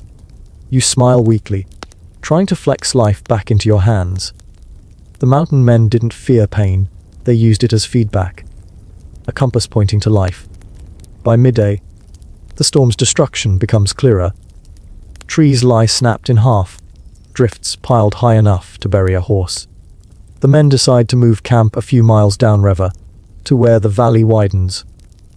You pack up quickly, shoulders heavy but spirits lighter. The cold feels less cruel now, almost familiar. The hike is long but quiet. Snow squeaks underfoot. The sun glints off the white fields, and you have to squint to keep from going blind. Lem breaks the silence with a story about a trapper who once followed wolf tracks for 3 days just to steal their kill. Said he didn't mind the chase. Lem laughs. Said it made him feel like one of them. You glance around, the tracks, the trees, the endless white, and realize that maybe that's what all this is about. Not conquering nature but blending into it. Becoming small enough to belong. As the new camp takes shape, Lem pulls something from his pack. A small pouch tied with leather cord. Inside, bits of fur, bone, and what looks like dried berries. Old superstition, he says. Keeps the cold out. You look skeptical, but he ties it to your coat anyway. Don't hurt to believe, he adds with a wink. Historians still debate how much of the trappers' folklore came from indigenous teachings, and how much was homegrown myth. But in a world this unforgiving, a little magic is as useful as a knife. That night, as the fire crackles and the wind hums softly through the trees, you sit wrapped in your blanket, the charm warm against your chest. Lem leans back, pipe smoke curling in the air. Funny thing about storms, he says. They make you grateful for boredom. You laugh because it's true. The stillness after chaos feels like luxury. Every small comfort, warm food, dry socks, unbroken silence, feels like treasure. The firelight dances on the men's faces, each one carved from hardship and humor. Someone starts humming again, that same slow, rhythmic tune from the storm. It's more than a song. It's a heartbeat, a reminder that even in this vast, indifferent wilderness, there's still rhythm, still community, still life. You lie back, staring up at the stars that burn cold and endless above. The sky looks close enough to touch. The air smells of smoke and pine and something older, something human. Before sleep takes you, you whisper a small thanks into the night, not to any god or spirit in particular, just to the cold itself, for teaching you how much warmth can mean. The dripping continues somewhere nearby, steady as a clock, marking time in melted snow. You listen to it until it becomes part of your breathing, part of your memory, part of the long, quiet lesson the mountain men have been teaching all along, that survival isn't a battle. It's a conversation. The next morning greets you with a sky so clean it almost hurts to look at. The storm's gone without a trace, leaving a stillness that hums in your ears. You crawl out of your bedroll, stretch until your joints pop, and blink at the brilliance of the snow. It feels less like weather and more like light turned solid. Lem's already awake, of course he is, stirring the fire and humming that same wordless tune that always seems to follow a blizzard. He points to the horizon with his knife. "Frozen river," he says. "That's our road now." You pack what little you have double, check your layers, and start walking toward the glimmering ribbon of ice that winds through the valley. Each breath turns to mist and hangs in the air for a heartbeat before vanishing. The river looks peaceful from a distance, but up close it groans. Low, eerie sounds that vibrate through your boots. Lem hears it too. "That's just the ice talkin'," he says. Tells you she's alive. Mainstream historical accounts say that mountain men often used frozen rivers as highways. When snow buried trails and ridges, the rivers stayed clear, slick paths carved by nature herself. The danger, of course, was that no one could ever be sure how thick the ice really was. Men learned to listen. A sharp crack meant run, a deep rumble meant stand still and pray. You step carefully, testing each patch with your boot. The ice shines blue in some places, grey in others. Lem shows you how to read it. The bluer the ice, the safer the footing. You follow his lead, every sound amplified in the silence. The air feels like glass, even your heartbeat seems too loud. Hours pass in that trance of motion. The sun glints off the ice, so fiercely it's almost blinding. You tie a strip of leather across your nose and cheeks. An old trick to fight. Snow glare. Lem jokes that you look like a bandit, but he does the same. Somewhere around midday, the river bends and narrows, hemmed in by cliffs. You stop to rest beneath an outcrop, the air thick with cold shadow. Lem takes out a small notebook, its cover stained with grace and smoke. Inside, he's drawn rough maps, lines and smudges that look more like guesses than geography. "Don't trust paper too much," he says. "Stars don't lie, but ink does." He waits until nightfall to show you what he means. The sky that evening is a miracle. Pure black velvet splattered with cold fire. Stars crowd every inch of it, pulsing faintly, as if alive. Lem lies back in the snow, pointing upward. "That's the Dipper," he says. "Handle points north when it's this cold. Always trust the cold. It sharpens your compass." You follow his finger, tracing constellations you've seen 1,000 times in books, but never really seen. The stars seem close enough to burn your skin. He talks about Polaris, the North Star, how it stays almost perfectly fixed. Early trappers navigated by it long before compasses were common. He grins. Ain't nothing magic about it. It's just honest. Same place every night. Then he tells you something stranger. Some trappers believed that the stars themselves shifted during heavy storms, as if the heavens moved to mark safe passage. Historians still argue whether that belief came from indigenous guides, or was born from too many nights staring into whiskey and wonder. But it's the kind of myth that fits this world perfectly. Out here, logic freezes first.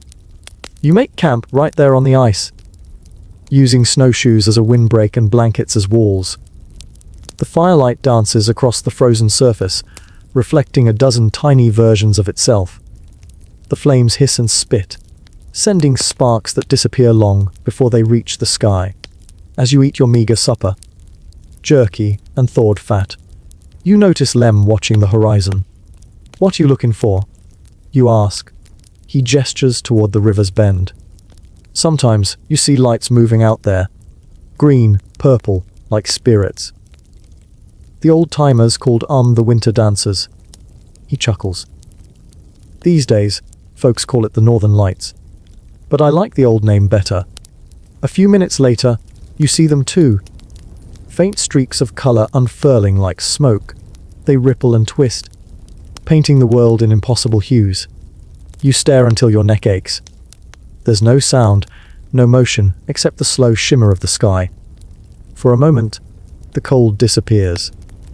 Hard to be scared, Lem says quietly, when the sky does something like that. You nod.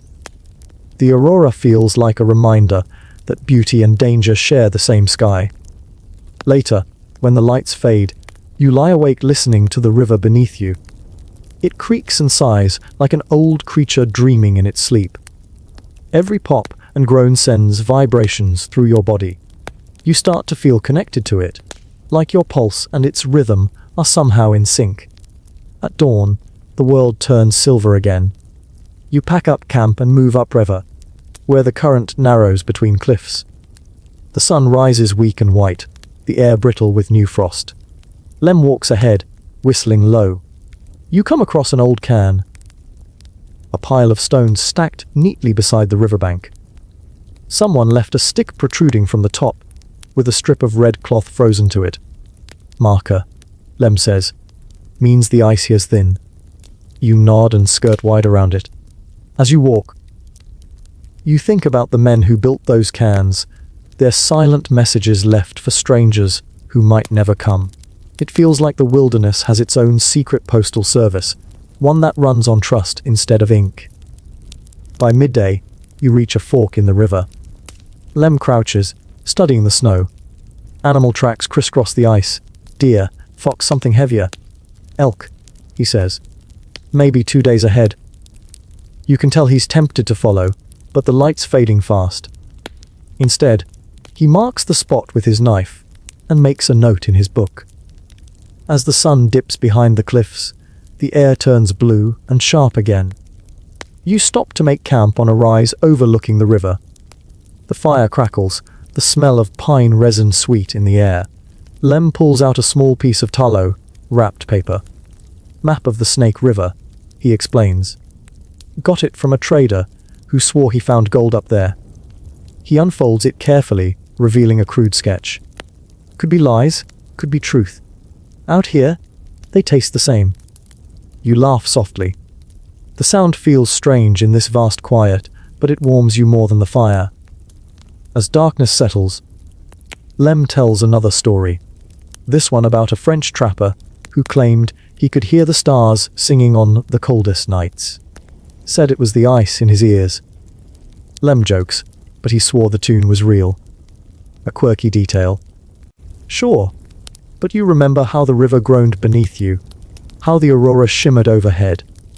And you think maybe that trapper wasn't as crazy as he sounded. Historians still debate whether those men were explorers or lunatics, visionaries or vagrants with good instincts. Maybe both. They mapped a world that refused to be mapped, guided more by intuition than instruments. You lie back, watching the stars emerge one by one. Their light sharp enough to etch shadows in the snow. Lem's already asleep, snoring softly under his blanket. The night hums faintly. The river below, the wind above, and somewhere in between, your own heartbeat. You think about the trappers who once walked this same ice, reading constellations like scripture, trusting rivers that could kill them in an instant. They understood the cold in a way modern people never will, not as an obstacle, but as a compass, a teacher, a mirror. You close your eyes and listen. The ice murmurs again, low, steady, almost like a voice. It feels ancient, patient, kind. Maybe it really is singing, and you just never learned the language. You fall asleep like that, half frozen, half odd, wrapped in fur and silence beneath a sky, full of stars that never move, and yet somehow guide everything. The river fades behind you by mid-morning, a long glass road slowly folding into forest. The snow thickens again, but now it's soft, fluffy and forgiving. You march alongside Lem, boots sinking with each step, the world around you muffled and pale. There's no wind, no birdsong, just the sound of your own breath and the creak of leather straps as you move. And then you hear it a howl, low and distant.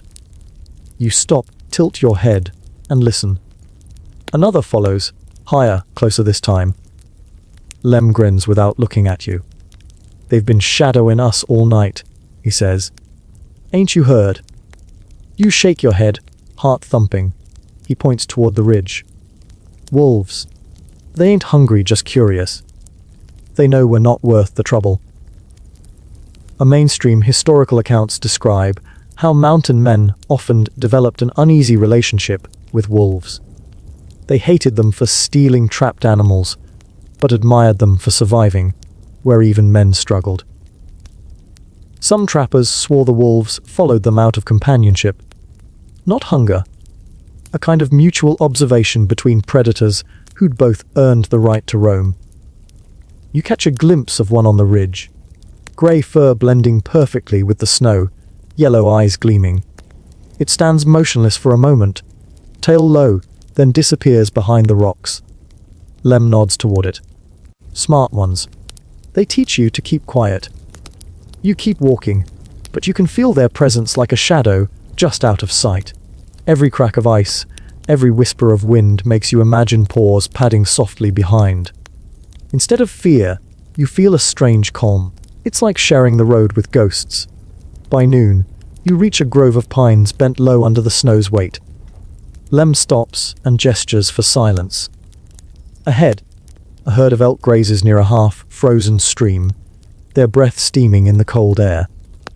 The sight is breathtaking. Massive creatures, moving slow and silent, their antlers catching the sunlight like bronze crowns. You watch, barely daring to breathe. Lem whispers, "They know cold better we do. Never build fires, never complain." His voice is reverent, not mocking. You learn from if you watch long enough. The herd moves as one, crossing the stream with deliberate grace. You feel small, humbled by their calm in a world that constantly tries to kill everything in it. As you move on, Lem tells you about how trappers read animal tracks, the way modern people read screens. An endless scrolling story of movement, hunger, and survival. Coyote prints say there's rabbits, he explains. Rabbit prints say the snow's shallow. Deep snow? You find nothing. It's like a language. You just gotta learn the accent. You glance down at the snow, noticing for the first time how full of signs it is. Tiny indentations, half-melted trails, paw prints crossing your own. It's like realizing the world's been talking this whole time, and you just weren't listening. A quirky fact floats up from your memory. Some trappers trained ravens to follow them and alert them to game. They'd leave scraps of food behind, and the birds would circle above when they spotted movement. Historians still argue whether this was skill, coincidence, or wishful thinking, but it paints a vivid picture.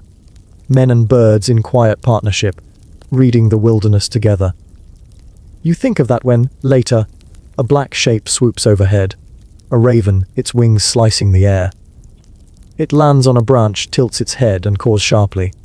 Lem chuckles. Told ya. Scouts with feathers. The bird follows for a while, hopping from tree to tree as if guiding you.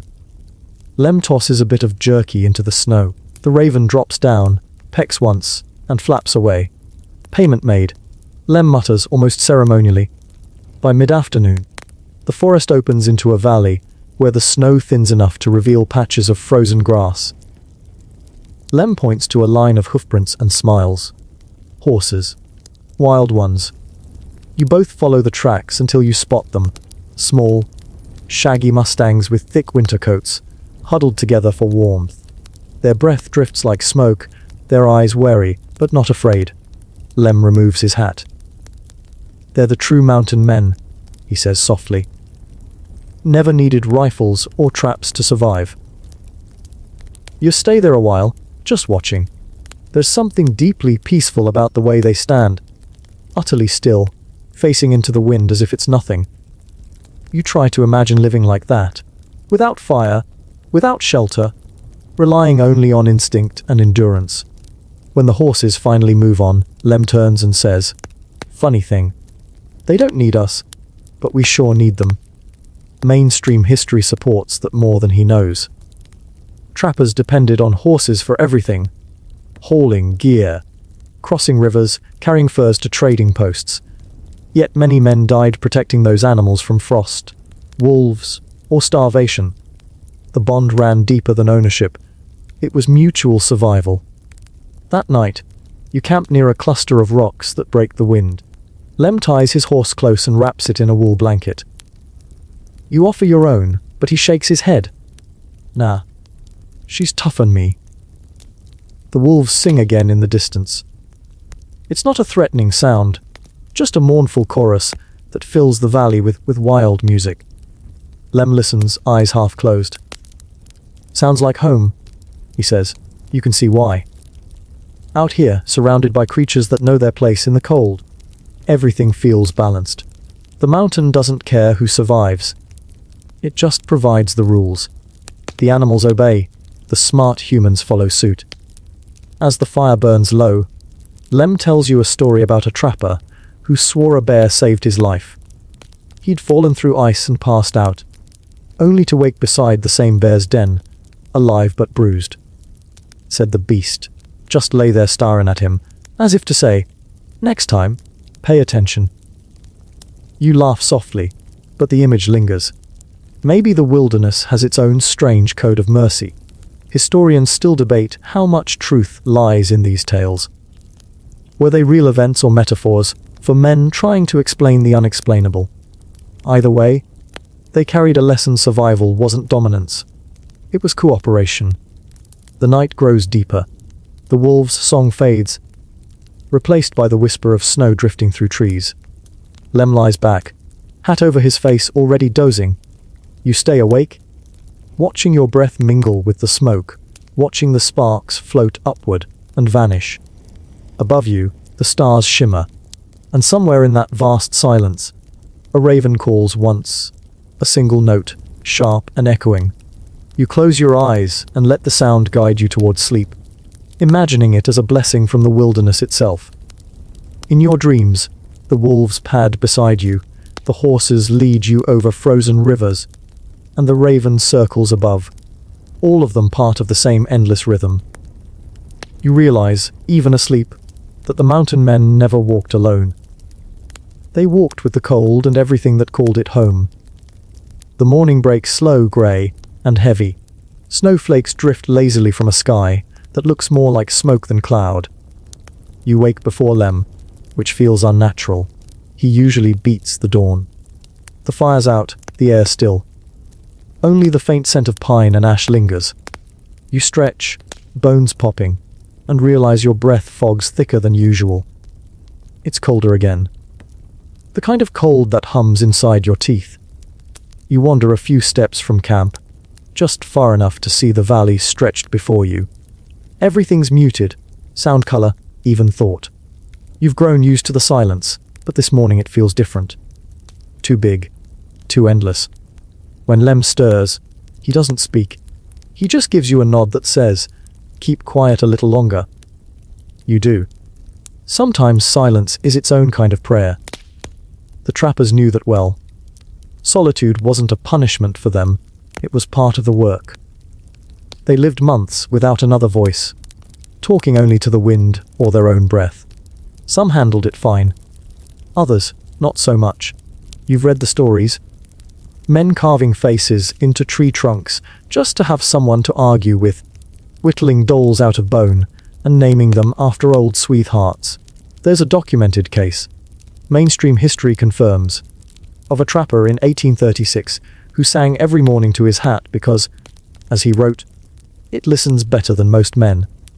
Lem hums softly now, not a song you recognize, but it has that slow, hypnotic cadence he favors. "Keeps the mind from wandering too far," he says, half grinning. You realize that's the trick. He never lets the silence win. As the day unfolds, the cold deepens. You both travel down into a canyon, its walls narrowing until they seem to press against you. The snow here lies untouched, unbroken. Your footsteps echo strangely. The canyon has its own acoustics. Every sound doubled, distorted, as though someone else walks beside you. By midday, you find a shallow cave and decide to rest. The floor's dry, which already feels like a luxury. Lem drops his pack with a grunt and begins arranging stones in a rough circle for a fire. You gather sticks, but they're brittle with frost and crack uselessly. No fire today, Lem says after a while, rubbing his hands together. Too damp. He pulls out his pipe instead, unlit, and starts to tap it rhythmically against his knee. The hollow sound fills the cave, a stand, in heartbeat. It's strange how quickly you start to miss noise. Back home, you'd do anything to escape it. Cars, phones, hums, chatter. But here, with nothing but your own pulse, the silence feels heavier than snow. That's when the mind starts to play tricks. Mountain men wrote about this kind of quiet. Phenomenon some called the whispering cold. After days without speech or sound, they claimed to hear faint murmurs in the wind, as if the snow itself had a voice. Historians still argue whether it was imagination, isolation, or early accounts of auditory hallucination from hypothermia. Whatever it was, every man who lived long enough up here agreed on one thing.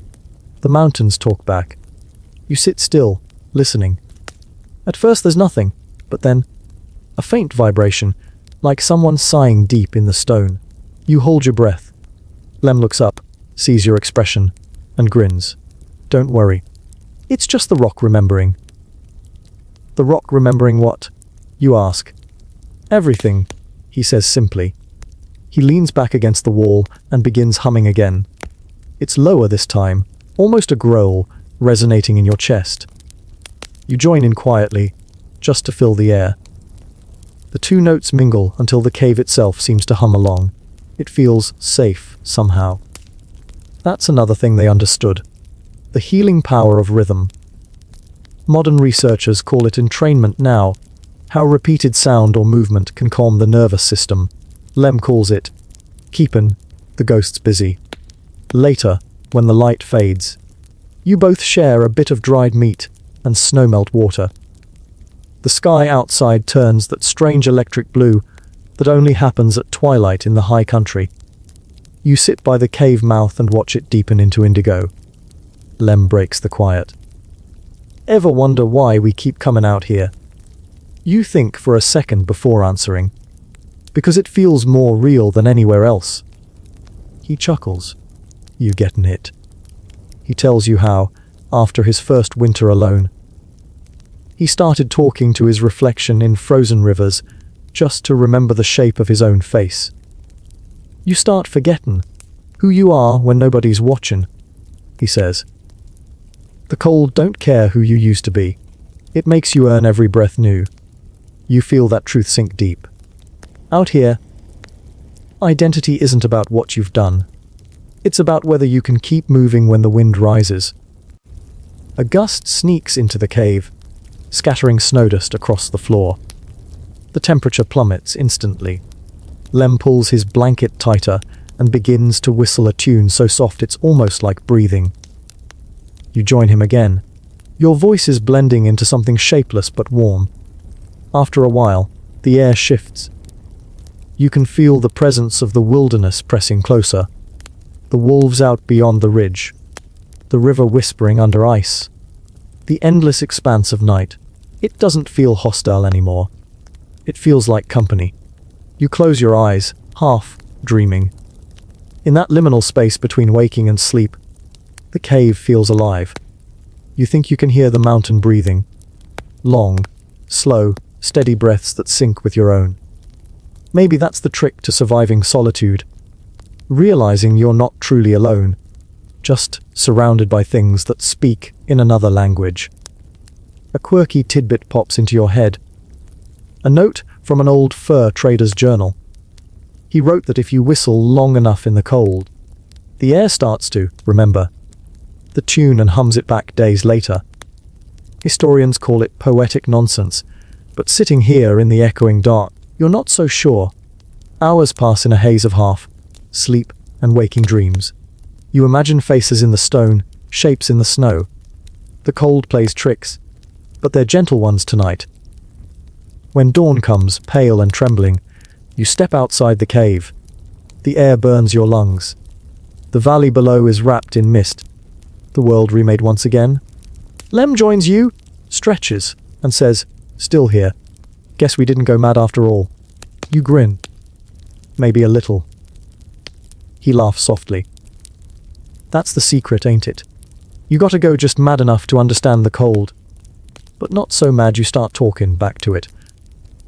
You start walking again, boots crunching on new snow. The horizon glows faintly with the promise of sunlight, though it never quite delivers. You hum a few bars of the cave tune under your breath, and Lem hums along. The sound threads between you like a lifeline. You wake to sunlight, not the pale, hesitant kind, but real golden warmth seeping through the cracks of dawn. For the first time in weeks, the cold feels bearable, almost kind. You stretch your arms, feel your joints pop like breaking twigs, and step out into the bright morning. Lem's already awake, sitting on a log, sharpening his knife with the slow, deliberate rhythm of a man who trusts repetition more than words. He glances up at you and says, "Today's a good day for climbing." You groan inwardly but nod. He points toward a ridge that looks impossibly far, its top hidden by clouds. There's a pass up there. High, mean and worth it. You follow him through the frost, boots digging into the crusted snow. The incline grows steeper, your breath shorter. Every few steps, you stop to catch air that doesn't seem to want to stay in your lungs. Lem moves like he's part of the slope, as if gravity made an exception for him. "You always move this fast uphill?" you ask, half joking, half dying. "Only when I'm excited," he says, not even winded. The higher you go, the clearer you see. He's right about that, literally and otherwise. The climb drags on for hours. At some point, snow gives way to bare rock, slick with frost. You pass frozen waterfalls that look like white silk ribbons suspended in air. Somewhere below, an eagle's cry splits the silence. You stop and look down. The valley you came from looks impossibly far away, a dream already fading. Mainstream historians tell us that trappers often crossed elevations where even trees refused to grow. They climbed not because it was safe, but because the mountains held roots the rivers couldn't. It was faster if you survived. Most didn't. Old-timers called these passes the spines of God. Lem says, leaning on his rifle as he scans the horizon, said every man who walked M had to leave a piece of his soul behind as payment. You chuckle. How many pieces you got left? He smiles without looking back. Not enough to worry about.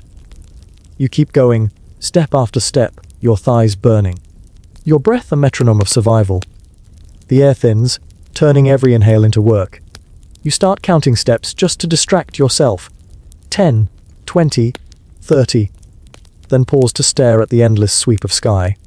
When you finally crest the ridge, the world opens. And it's endless. Miles of white peaks roll out in every direction, layered like waves frozen mid-motion. The wind howls straight through you, sharp enough to sting your eyes, but the sight steals your breath long before the cold can. Lem stands still, hat brim snapping in the gust. "Worth it, huh?" he says. You nod, too moved to answer. Below, you can see the world divided.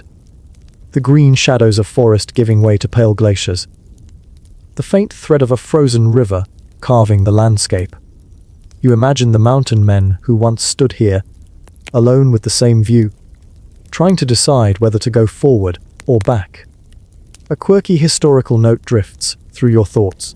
Some trappers swore they could predict weather from how the snow sang underfoot.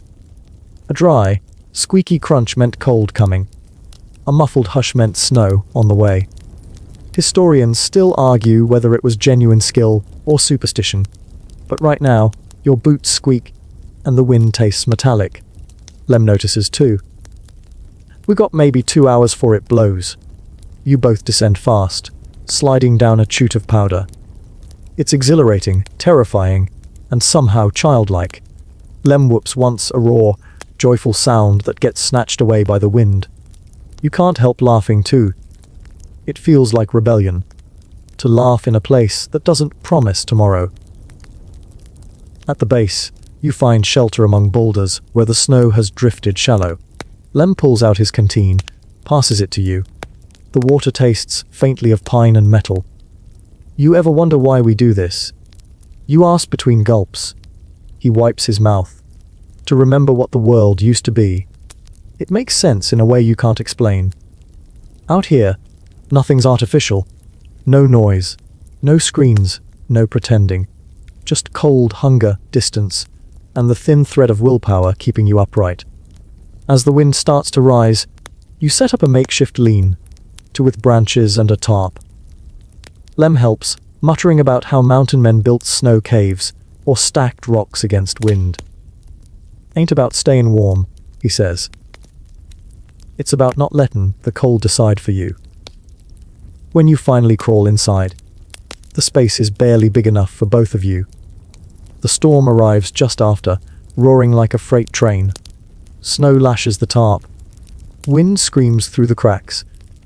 And for a few long minutes, it feels like the mountain's trying to shake you loose. You brace the wall with your arm. Lem laughs quietly. She's just testing us. Don't take it personal. Hours pass in that roaring cocoon. You tell stories to pass the time. Some real, some half, made up. Lem adds his owns about a trapper who tied himself to a tree during a blizzard so he wouldn't wander off in delirium. When the storm cleared, he was still there. Alive, but the tree was dead from lightning. Guess the cold wanted him more than the thunder did, Lem says. Historians still debate that tale's origin. Some say it's a fable warning greenhorns not to tether themselves. Others claim it's based on an actual man named Crowley, found with his boots frozen into the bark. Either way, it sticks with you. When the storm finally breaks, silence floods back in. You crawl out into a world transformed. The snow glows faintly pink in the dawn light, sculpted into smooth drifts. Lem stands there, brushing frost off his beard. See, told ya. Always worth the climb. You look back up the ridge. The trail you carved is gone, erased as though you never existed. The cold has no memory, or maybe it remembers too much and chooses not to care. That realization sits heavy and peaceful in your chest. Lem squints toward the horizon. We're close now, he says. One more valley, maybe two, and we'll hit the Rendezvous. You've heard him mention it before. A mythical place where trappers gather after the long winter. A festival of pelts, whiskey, and survival. To you, it sounds like the world's most exclusive ghost reunion. He starts walking, and you follow, muscles aching but heart strangely light. The cold no longer feels like an enemy. It's just part of the deal. A tough old teacher with frostbitten patience. As you descend into the valley, you notice how quiet everything is after the storm. No wind, no birds, just the faint crunch of snow underfoot. The sun hangs low and red, and for a moment, the world looks perfectly still, like it's holding its breath before the next lesson. You glance at Lem and say, if this is what mountain men called living, I think I get it now. He smiles, eyes on the horizon. Good. Then you're almost ready to meet the rest. The next morning, the horizon opens like a page turning. The snow glitters, the sun low but bright, and the air carries that sharp, almost metallic scent of thaw. Just enough warmth to trick your hope into stretching. Lem looks lighter today, humming as he straps his pack tight. You've both been walking for weeks, and now he says you're close to the Rendezvous. You imagine something grand. Rows of tents, firelight dancing, laughter echoing through the cold. A hidden village in the mountains, where the wild men of winter finally remember how to be human. You trudge through the valley, your boots biting into crusted snow that crunches like breaking glass. Lem moves ahead, his stride steady, his silhouette a small moving miracle against the endless white. When you finally see the first wisp of smoke rising through the trees, you almost don't believe it. That it? You ask, breathless. He grins. That's it. Civilization, mountain style. As you crest the final hill, the scene spreads before you, a broad clearing filled with canvas tents, fur-lined lean-tos, and flickering campfires. Men in patched coats shout greetings, trade pelts laugh too loud, drink from tin mugs. The smell hits you first: wood smoke, wet leather, coffee, and that faint soreness of unwashed survival. This is no neat town, it's a temporary kingdom. Lem waves to a man near the fire, a hulking shape with a beard that could house birds. The man bellows, "You still breathing, you old ghost!" They clasp forearms like brothers. You stand there, slightly dazed. After weeks of quiet, the noise feels almost violent.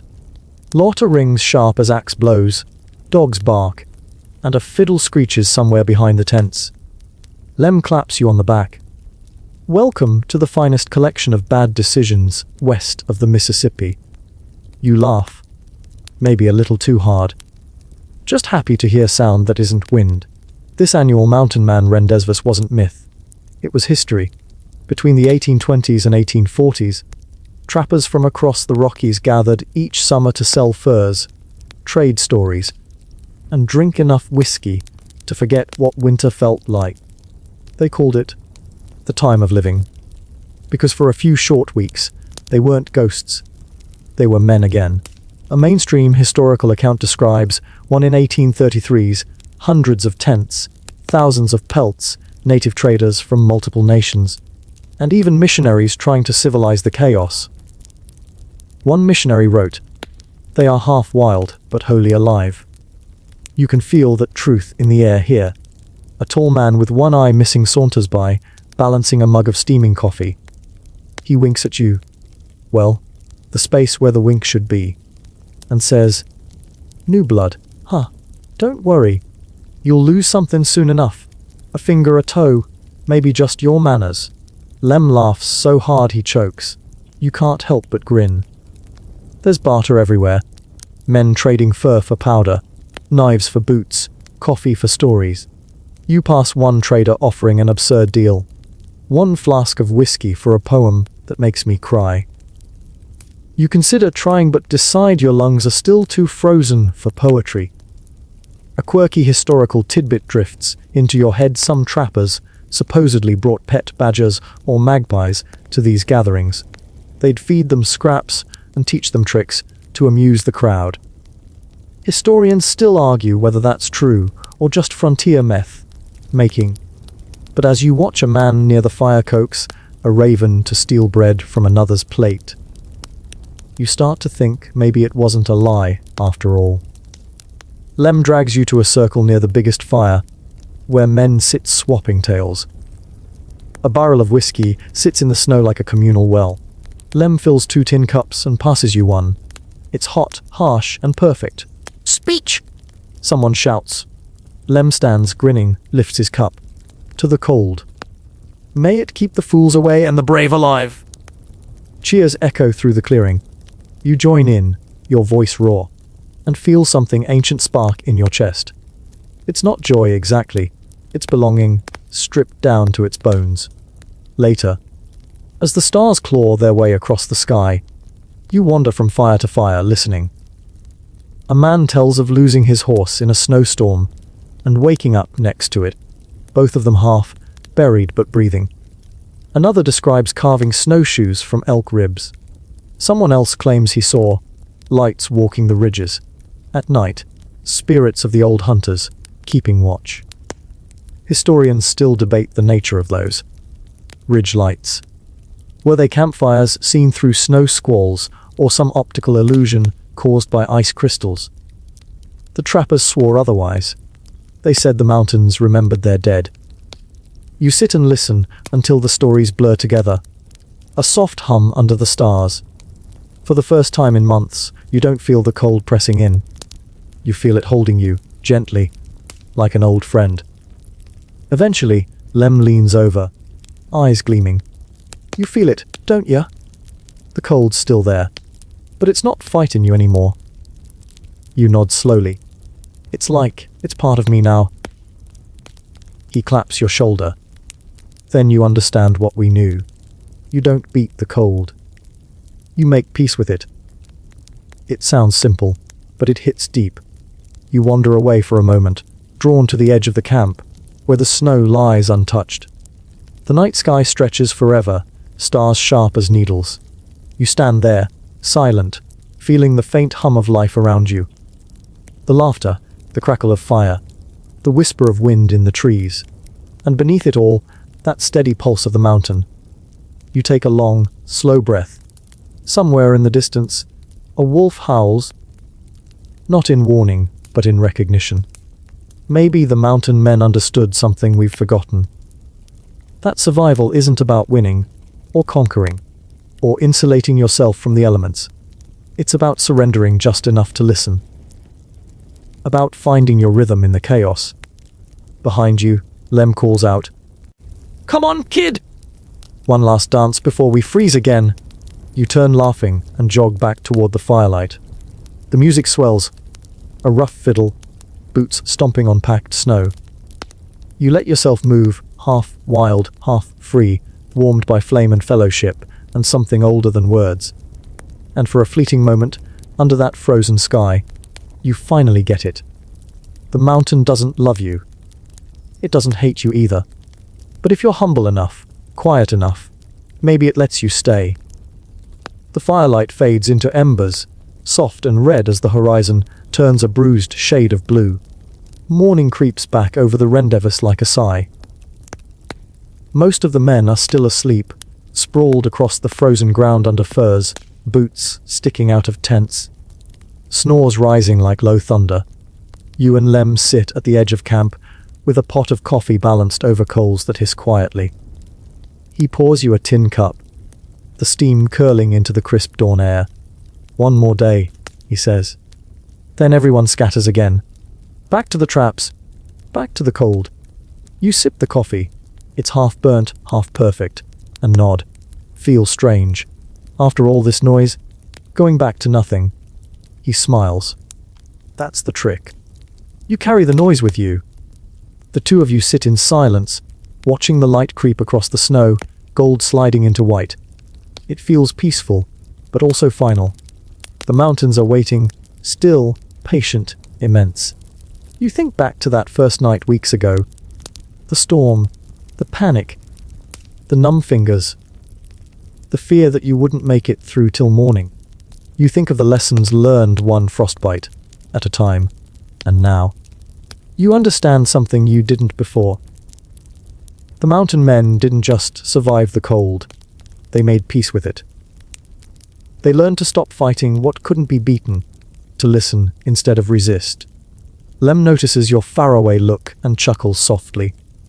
You're thinking big thoughts, ain't you? Maybe, you admit. Just wondering how anyone ever left a life like this. He grins. Oh, they didn't. Not really. Their bodies left, but the mountains never let go. You'll see. He's right. You can already feel it. The pull of the peaks behind you, the whispering snow, the way the silence hums even when you're surrounded by sound. Once you've learned that language, city noise just feels like static. As the camp stirs awake, a group of traders begins loading their mules. Someone nearby starts a song, rough and deep, something about rivers and lost loves. The sound drifts through the crisp air, both mournful and proud. You close your eyes and let it wash over you.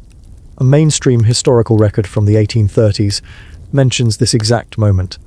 How, after the rendezvous, the men lingered in small clusters, reluctant to part. One account describes it perfectly.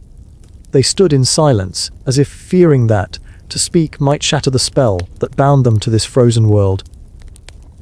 You can feel that spell now. A few yards away, a pair of young trappers argue over who has to carry the extra rifle.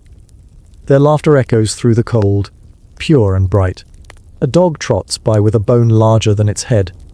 The whole camp feels alive, pulsing with stories that will fade as soon as the snow melts, but somehow live forever in the telling. You pack your gear slowly. Lem watches, amused. You ain't in no hurry, are ya? You shake your head. Not really. I'm trying to remember what warm feels like before I have to miss it again. He chuckles. Smart. The warmth never lasts, but neither does the cold. They trade places, same as we do. A raven lands nearby, black feathers glinting against the snow. It cocks its head, eyes sharp as obsidian, and lets out a single caw. Lem tosses it a crumb from his biscuit. There's our old friend again, he says. Told you the birds remember. You laugh softly. Maybe they do. Maybe the mountain remembers everything. The men, the beasts, the firelight, the silence. Maybe memory itself freezes in the snow, waiting to thaw in another century. You and Lem start walking north, leaving the camp behind. The noise fades with each step, until all that's left is the crunch of your boots and the whisper of wind across the valley. The sky stretches vast and empty. Ahead lies more cold, more quiet, more unknown. But you're not afraid anymore. You cross a narrow ridge, the world dropping away on both sides. The sun breaks through for a heartbeat, painting the peaks gold. It feels like a benediction, a silent nod from the wilderness itself. Lem stops, looks back at the valley, then at you. Remember what I told you? You nod. Don't fight it. He grins. Good. The cold ain't your enemy. It's your teacher. You listen close, you live longer. You listen real close. He pauses, his eyes glinting.